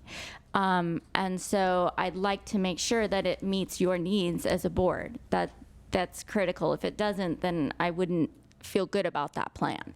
So I'm very happy to work with you both on that process. Supervisor Jurdy. One of the issues that Supervisor Williams has brought up is the fact that the grant that he just talked about, and it's to fund a position, I believe, for 2 years. And the question that he's raised is, what if the grant isn't enough funding to hire someone who's experienced and ready to move forward from day one? And so, I guess the question, I don't know what your funding source is, but we didn't come to a conclusion on that, whether there is or isn't enough funding in our budget process, but we didn't allocate additional funds. Money was tight. But just putting it out there, there are other groups such as yours that do economic development. And I guess the question I would have is, do any of the other groups that are doing economic development have somebody to add to this 2-year position so that we could get a well-experienced person who's ready to work at a high level from day one? So let me clarify. The joint grant, that position, the Economic Recovery Resiliency Coordinator, is separate from our funding. We receive from the EDA $50,000 a year for 2 years that pays for my time so that I can they oversee the work. They're the county contact, but EDFC specifically in the contract, the way it was written in the grant, it's actually under our job. It's our job to write the plan. So if you actually look at the grant that was sent to the EDA and how it was written, that's our funding. We have $50,000 a year for 2 years to write the plan, and we do coordinate with the ERRC, I think is the acronym for it. But we also coordinate with the other jurisdictions too, so that it's county-wide. So if you're concerned that the $50,000 a year that EDFC received from the EDA is not enough, and you would like to give us more than the $30,000 and the $40,000 that you're already giving us, I'm very happy to take more money. But I feel confident, and I will say, to be perfectly honest, I do have the credentials, I do have the training and the experience to do the plan. So we're talking about two different things. I'm talking about the Economic Recovery and Resiliency Plan. We're not talking about the plan. You're not. No, we're talking about the position the county's going to have for 2 years. But they're not required to write the plan. That's our job. Yeah, we're not talking about the plan. Ms. Angelo. Thank you, Chair Brown. Yes, yes. There, Supervisor Jurdy is asking about, and Supervisor Williams asked about this too. The actual position for Economic Development Recovery Coordinator is a position that will be that will be within the county system. Now, it doesn't have to be a county position. It could still be a contractor, but that is within the county. And while it's economic development, it's specific for recovery.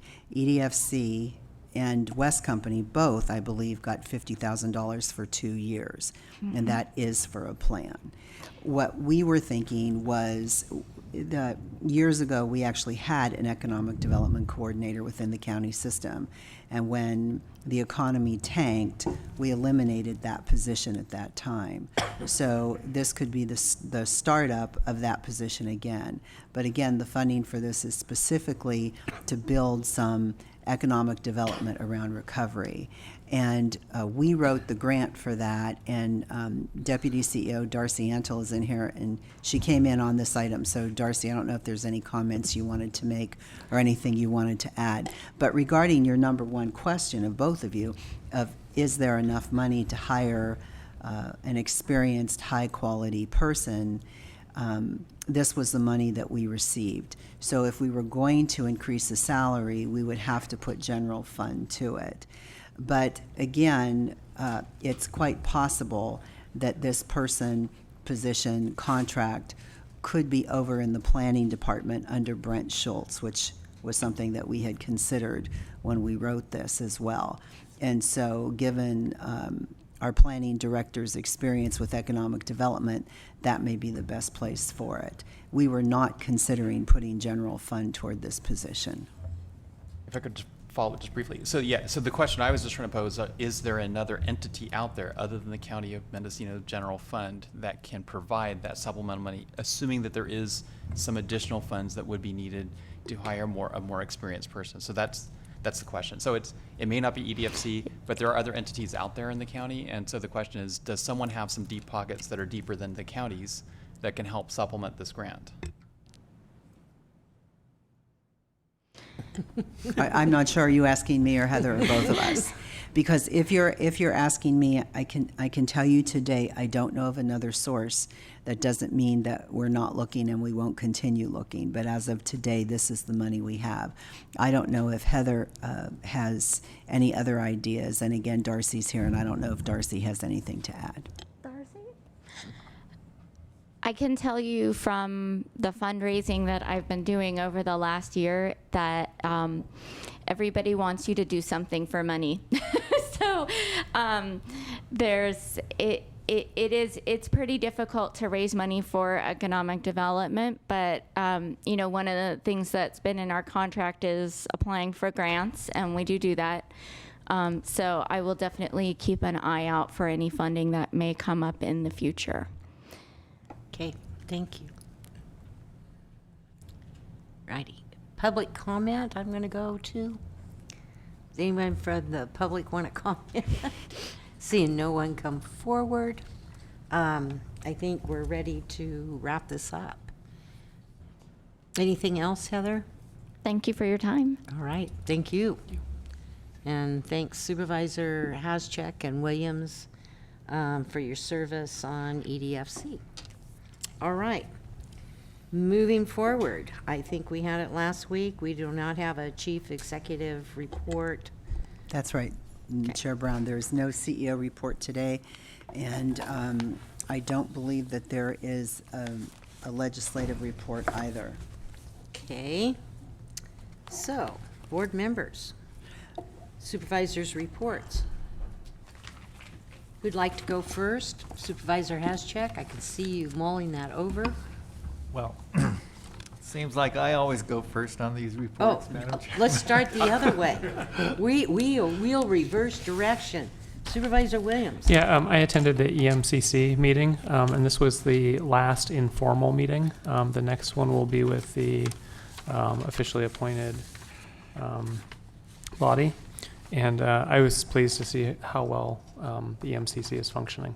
And I think it was a really great move that for us to add the strength of having formal bylaws in the process. And I attended a Broadband meeting, Broadband Alliance, and in parallel, I've been working with county staff, planning. I've talked to the CEO about putting together some data loggers to generate shape files that could be imported into our county GIS to give us a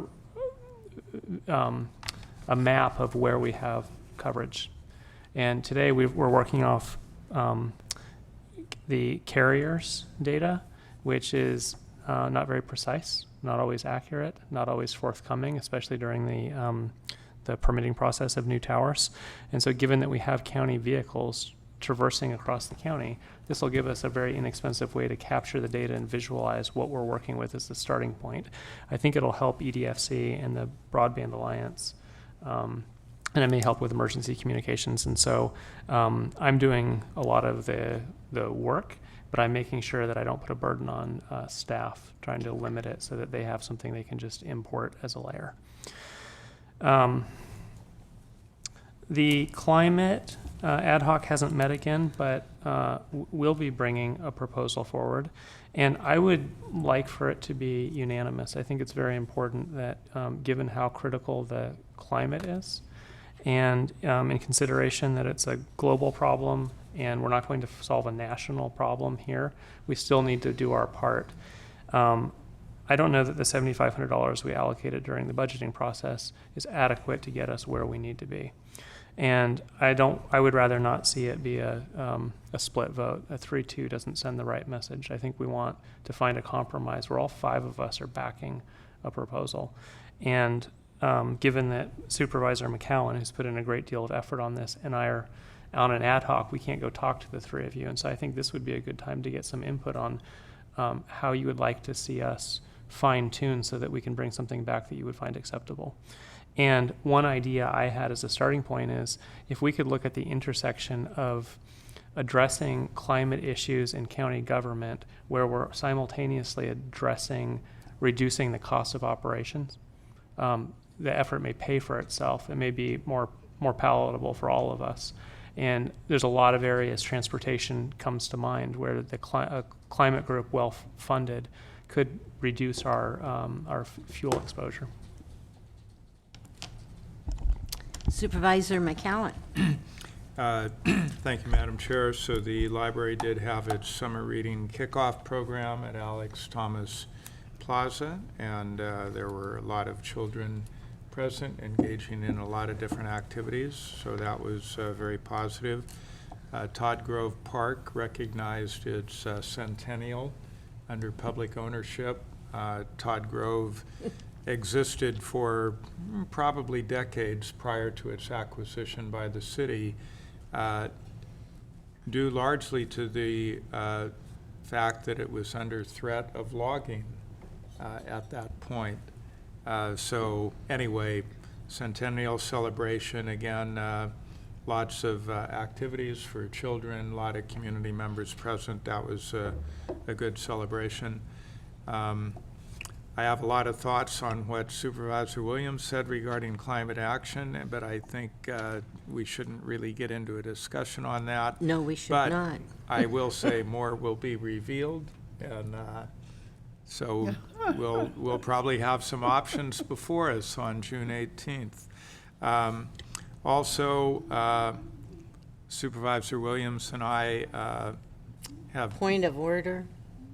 Chair Brown, it's July 9th is the Climate Action Committee item that's coming forward, not June 18th. Correct, but we have a related item on Okay, the 18th. my apologies. I was thinking you were referring to the Climate Action Committee item that would be coming forward on July 9th. Thank you. Nope. And then also Supervisor Williams and I were appointed an ad hoc to work with air quality on identifying and removing barriers to vegetation management. Air quality did meet with CAL FIRE. I think progress is being made, and Supervisor Williams and I will continue to meet with the parties to see if we can come up with a unified permitting process that both protects air quality but respects the role of CAL FIRE in determining safe conditions for vegetation management. Supervisor Jurdy. Last Thursday, following our board meeting here, 8:45 in the morning, Santa Rosa, the Sonoma Clean Power Board adopted its budget for next year. We postponed adoption of rates to give a little more time for staff to confirm some figures, but it looks like the rates for the Sonoma Clean Power portion of people's utilities bills will still be 1% below the rate of PG&E. So that's good news. And tomorrow I'm going to be up in Benbow meeting with people about a trail, as I mentioned last meeting, which would connect from Piercy to Sinkyone State Park, if built at some point in the future. So you brought up Sonoma Clean Power, and actually Pacific Gas and Electric Company is sending out a notice about their to customers to prepare for power outage and help us with correct information to reach you. And I went, okay, I'm going to take that to the meeting tomorrow.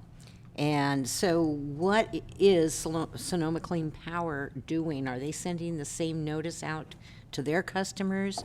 And then the second is, what plan do they have to notify their customers with a PG&E outage? Well, as you know, PG&E is maintaining the power lines, the Yes. distribution system, and so it's their actions and decisions about when and under what circumstances they Correct. would shut down the power system. Sonoma Clean Power is simply buying the power wholesale and distributing it on PG&E's system. So it's Yes. the mailings. I don't believe Sonoma Clean Power would be sending out mailings because they would not be the ones shutting the power off. But, so PG&E will send out to everyone, including, because the billing goes the same. Because PG&E is the one managing the distribution system. Okay. Including to Sonoma Clean Power's customers. Okay, I just wanted to make sure, because I know their billing also is sent out by PG&E, correct? Yeah, so over half of my bill is the PG&E portion, and less than half is the Sonoma Clean Power portion. Right. Okay, I just wanted to ask that question, because I was curious as to what Sonoma Clean Power is doing. So they're letting PG&E handle everything. Okay, which is very interesting. I mean, not with Sonoma Clean Power, but the power outages. And I think we have commented publicly to the CPUC. I know CSAC has. And we have as a county, yes. So copies can be obtained through county council. Supervisor? Thank you, Madam Chair. And on this issue of PG&E and their planned blackouts, do we have scheduled an open session meeting, and when would that be on that issue? Because if we don't have one scheduled, I would suggest we do, because Chair Brown. I We've think asked. a lot of Yeah. people We've still asked. don't. Right, and they have contacted us, and we wanted to have it for this month, and I don't think that's happening. Carla, do you have it forecasted yet? It's the PG&E power outage. And we submitted comments to the CPUC along with the other two counties, and Sarah Duquette has those comments. Oh, if you know Sarah that. has them, Uh-huh. okay. PG&E will be presenting to the Board of Supervisors on July 9th. Thank you, because I think a lot of people are still not aware of the possibility, and they're still not aware of the dangers if they rush out and get a generator and don't know how to properly operate it. And Chair Brown, we were yes. thinking that we would schedule that at 1:30 in the afternoon, time it, and that we would put out a press release so that the public knew we would be discussing this with PG&E at the board on that day. Wonderful, because Supervisor McCowan is correct. The public is buzzing about it and engaging others, and questions are being asked, and, you can't always answer them. But Supervisor Haschak. Thank you, Madam Chair. Yeah, I was going to bring up the PG&E issue too, and I talked to CEO Angelo yesterday about it. that there is a lot of concern about what's going to happen, especially with critical health providers and all sorts of other issues that revolve around this in our communities. We heard this morning from some people about Measure V, and I brought it up a few sessions ago, about hearing back from the Attorney General's office, and the CEO Angelo said that there was supposed to be a 30-day response from the Attorney General. We haven't seen that yet, is my understanding, unless it came in today. Chair Brownell, I have nothing, and County Council has, I would assume it would go to County Council first, a response, because they are the requesting office for the board. And if I may, through the chair, we haven't received anything yet. Okay, so I guess if it's appropriate at this point, I would ask that we send another letter to the Attorney General saying that our understanding was that they were supposed to get back to us, and we still haven't heard, because I do think we need to keep putting pressure on them to come up with some action or some opinion. So I don't know how, should I continue on with this, or? Continue on with your report, or? Right. Yes, sir. Okay. Like I said, I met with Senator McGuire and Tony Crabb about career and technical education. It was a very fruitful conversation we had, and I'm inspired to keep pushing this forward. I attended a middle school promotion ceremony, and then the Round Valley High School graduation ceremonies. Beautiful weather in both places. They're lucky that it's not this week. Let's see. I met with Caltrans. I went to their meeting over in Lakeport last week. I brought up that issue about the economic development workshop, and so I think that was a directive from April 9th, and Supervisors McCowan and Williams were supposed to be working with staff to develop a workshop agenda. So I'd like to know the status on that. And I attended the Calendula Festival in Willits, which was the herb festival, and it was the first time, and I couldn't find a parking spot for about 15 minutes in Willits, and so that was very well attended and a good festival. We need to be doing more of those kind of things to draw people in, because there were people from Sonoma County and Humboldt County everywhere. So anyway. Great. Supervisor McCowan. Thank you, Madam Chair. Well, with regard to Measure V, I thought we had the word that the Attorney General's office had committed to a response within 60 days rather than 30. I thought I had heard 60 mentioned earlier. Well, the chorus, please. So I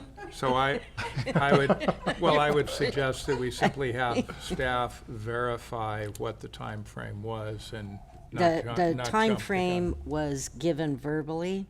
Supervisor, I believe, Supervisor Williams, hashtag, who's going to address that? I received a voicemail indicating 60 days, and then within days, our CEO received communication with an estimate of 30. And what date was that? Chair Brown, that was right after the conference. So our two supervisors saw the Attorney General, and the Attorney General's office called my office the very next day and said we'd have a response in 30 days. So I'd have to go back and, it was in April that we were in the conference. Well, it was the last week, the third week, I think. In April. So we're a little past 30 days. Supervisor McCowan. Well, I think rather than have individual supervisors continue to contact the Attorney General, perhaps another letter from the chair would be appropriate. And I believe that's what they presented, was the letter from the chair. Okay. So as long as the supervisors don't mind. That was a past directive. We did approve a letter. I can do one again, Supervisor, CEO Angela. Chair Brown, I'm wondering, since we sent the letter from the chair of the board, and then our two supervisors hand carried it, if it wouldn't be just another call from our chief counsel or our deputy chief counsel to the attorney they've been working with to say that the attorney general told us, face to face it would be 30 days, and maybe a phone call might get them going. The letter might just be filed in the round file if we send another one. Sure. Supervisor Williams, I thought you were putting your pen up to speak. Did you have anything? No. Okay, all right. Then at the chair's directive, County Council, can you do that, please? Yes. Okay, thank you. All righty. I would like to say that on consent today, item 4B, approval for Supervisor Haschek to represent us at the NACO annual meeting, and that will be held in Clark County, Nevada, which is very close. So I greatly appreciate that, and you will see on our next agenda coming up will be the credentials to approve his attendance and to vote for the county of Mendocino at the meeting. So that's the next action, and I really appreciate it. I would like to say that after the next board meeting, I will be leaving for Sacramento to attend the rural counties representatives of California, their board of directors meeting. We will be going over our audited financials as well as appointing an ad hoc committee on homeowners insurance. Obviously, a lot of rural counties probably are having big issues in their residents receiving cancellations. I believe that's what it's about. So look forward to entering the discussion. And then there will be other items, and these are all updates, and that's on the forest management and wildfire. Also discussion of Senate Bill 153 by Wilk regarding a state regulatory structure for industrial hemp. Be discussion of Assembly Bill 1783, Rivas, regarding agricultural employee housing. There'll be an update on Senate Bill 182, and that's by Jackson, regarding the planning and zoning in wildlife areas. And then we'll have an additional state budget update. So that's one of the meetings coming up. Others that I'll be attending this week. Obviously, I've been doing a lot on the Potter Valley project with conference calls, updates, and then we have Stepping Up that will be on Thursday, along with the Ukiah Valley Sustainable Groundwater Management Agency and their work to do a plan. And then Inland Water and Power Commission will be meeting on Thursday evening. So very, very busy week, rest of the week. Anything else?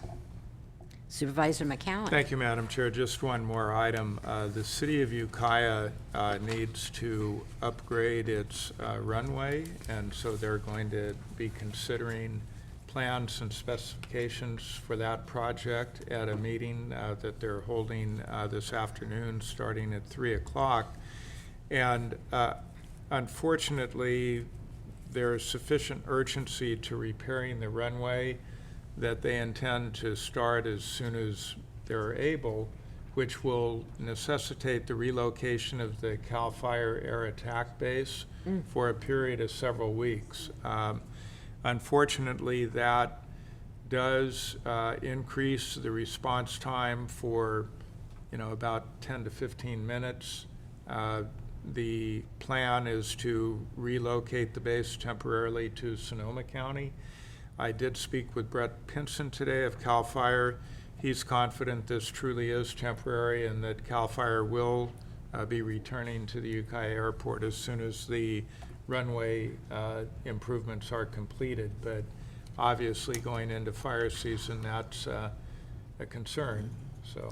And it's also a concern that they return it, because I participated in the big fight to keep it. About 14 years ago. And they were looking at Eureka and Santa Rosa, and shutting our particular site down.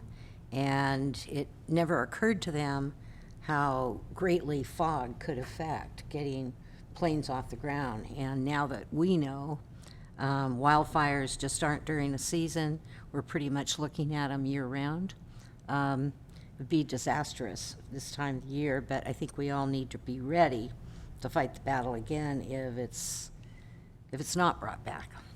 Supervisor Haschak? Thank you, Madam Chair. Yeah, I've already received several phone calls about that issue, and there is a lot of concern. And I guess my question is, does that runway repair have to be done right now at the beginning of fire season? Or could it be, why is it an emergency right now? And could it be delayed? And does the Board of Supervisors have any say in this, or is there any input we can give to our state representatives or CAL FIRE? The only input we have is get your airport plan done, but we, it is the city of Ukiah's, and so I don't know. I don't think so. Supervisor McCown? Well, I do agree with that, and apparently there are issues with the runway. It's a project that's been in the planning stages for quite a while, and Caltrans Division of Aeronautics did an inspection of the runway in 2018 and noted the deficiencies, and then they came back and reviewed the runway again, and there has been further deterioration. So they are urging the city to move forward immediately with the project. It is funded by grants through the FAA.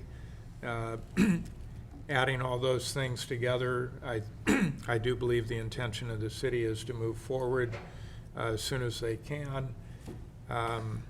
It really is unfortunate timing that it would occur during fire season, which involves extra expense to CAL FIRE to relocate, but I guess I have to rely on the professionals that the runway is in sufficiently bad shape that they can't let it go a few extra months and risk missing this construction season, I would imagine, is the concern. If you wait till after fire season, then maybe you wind up waiting until next spring. They apparently feel that it's the deterioration is accelerating and they need to address it right now. Again, just very unfortunate timing. Yeah, and the bottom line, though, they've got to have a safe runway. And I don't know if anyone watched more B-52s go off the runway than I did with the location of my office in my former job. And they were pretty big, and they were pretty full and pretty heavy. And sometimes I felt like I'd just reach up and scratch the plane's belly. So, that's one of the key issues, is to keep all the aircraft safe. But I certainly have concern. But as I stated in the beginning, I don't know what much we can do, because it is their airport, other than write the plan. Land use plan. Okay, I do have an announcement. Item 5A, which is our discussion and possible action regarding an update to the board from the Mental Health Treatment Act Citizens Oversight Committee. And it's the newest update on progress since the April 9th update, and that will be heard at 4 o'clock. So I need to go to the CEO and ask her if we're ready to go into closed session. Chair Brown, we have 3 items, and all 3 items will be heard in closed session. We additionally could have Carla outreach to the vice chair of the Measure B committee to see if the vice chair could be here sooner than 4 o'clock. Well, I don't know how long these closed session items are going to take and whether we have everybody ready to go into closed session. Okay, that's your choice, what you'd like to do. I don't know how long these items will take either. Probably, I'm thinking maybe 30 minutes. It depends on 9C. I don't know how long that item will take. I would estimate 10 minutes. Okay, so probably between 30 and 40 minutes at the most for closed session. Okay, so we do have these items, and why don't we do this? Why don't we have staff do outreach? Figure that closed session, it will be about 40 minutes. So that should put us around 3:30 to see if the presentation could be given much sooner. Does that work? That would be fine, and maybe we could take a short break before we go into closed session. We can do that. Thank you. And then I would like to announce that the closed session items are 9A, 9B, and 9C, as shown on the board's agenda for the day. Supervisor McCowan? Thank you, Madam Chair. I'm aware that the Ag Commissioner is not available, is my understanding, and I wondered if it would make sense to go forward with that or continue it a week. No, we're going forward. Okay. Okay. And there will be a short break.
Okay, the board is back in session from our closed session. On item 9A, direction was given to the agency negotiators. On item 9B, direction was given, and the item will be continued to the June 18th meeting. And on 9C, we conferred with council. So now we're moving on to our item 5A, discussion and possible action regarding an update to the Board of Supervisors from the Mental Health Treatment Act Citizens Oversight Committee on progress since the April 9th, 2019 update. The Executive Office is the sponsor, and I think we have someone here today that's going to introduce the item for us. And if she would, we're going to need you at a microphone and also to state your name into the record. My name, address, No, you don't have to give number, address. all that kind of stuff. No. Just who you are Oh. and your, you Sorry, I represent. apologize ahead of time. Please, Been on the golf course, Ladies Invitational, didn't know I was going to have to do this, so I apologize for my appearance. Donna Muschetti, Vice Chair of the Mental Health Treatment Act Citizens Oversight Committee. And on May 22nd, we met. The Auditor Controller presented a fund balance update, and the current balance stands at $7,321,506. Janelle Rao presented a PowerPoint presentation, which I think you all of you, have seen. Yes? Yes? Jan McGordy gave a brief update on the Kemper Report Ad Hoc Committee. We are looking at prudent savings, keeping little money. And there will be a full report out from us on July 24th. The Human Resources Director, Heidi Dunham, provided an update in respect to hiring of a project manager. Recruitment began on March 25th, 2019 and closed on April 9th, 2019. 24 applications were received for the position. A review of applicants received is currently in process. HR anticipates that interviews will be scheduled mid-June, which we're almost there. Ooh, scary. Which will be panel interview consisting of committee members and county staff, with final interviews done by the sheriff and our CEO. Health and Human Services Agency Director Tammy Moss Chandler updated the committee regarding the Orchard Street property. The committee received a report from Mr. Nash Gonzalez, Recovery Director, regarding the status of the architect RFQ and related feasibility study.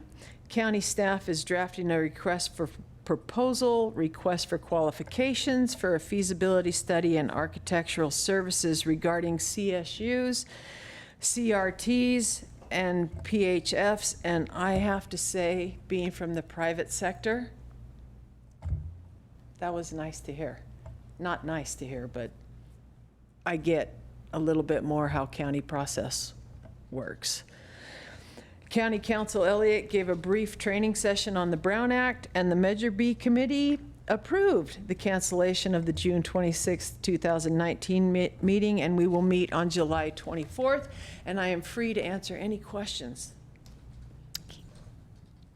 that I have absolutely no clue about. Okay, Supervisor McCowan. I don't have any questions. I would thank you for a very concise and Carla. to the point presentation. That was Carla, not me, but thank you.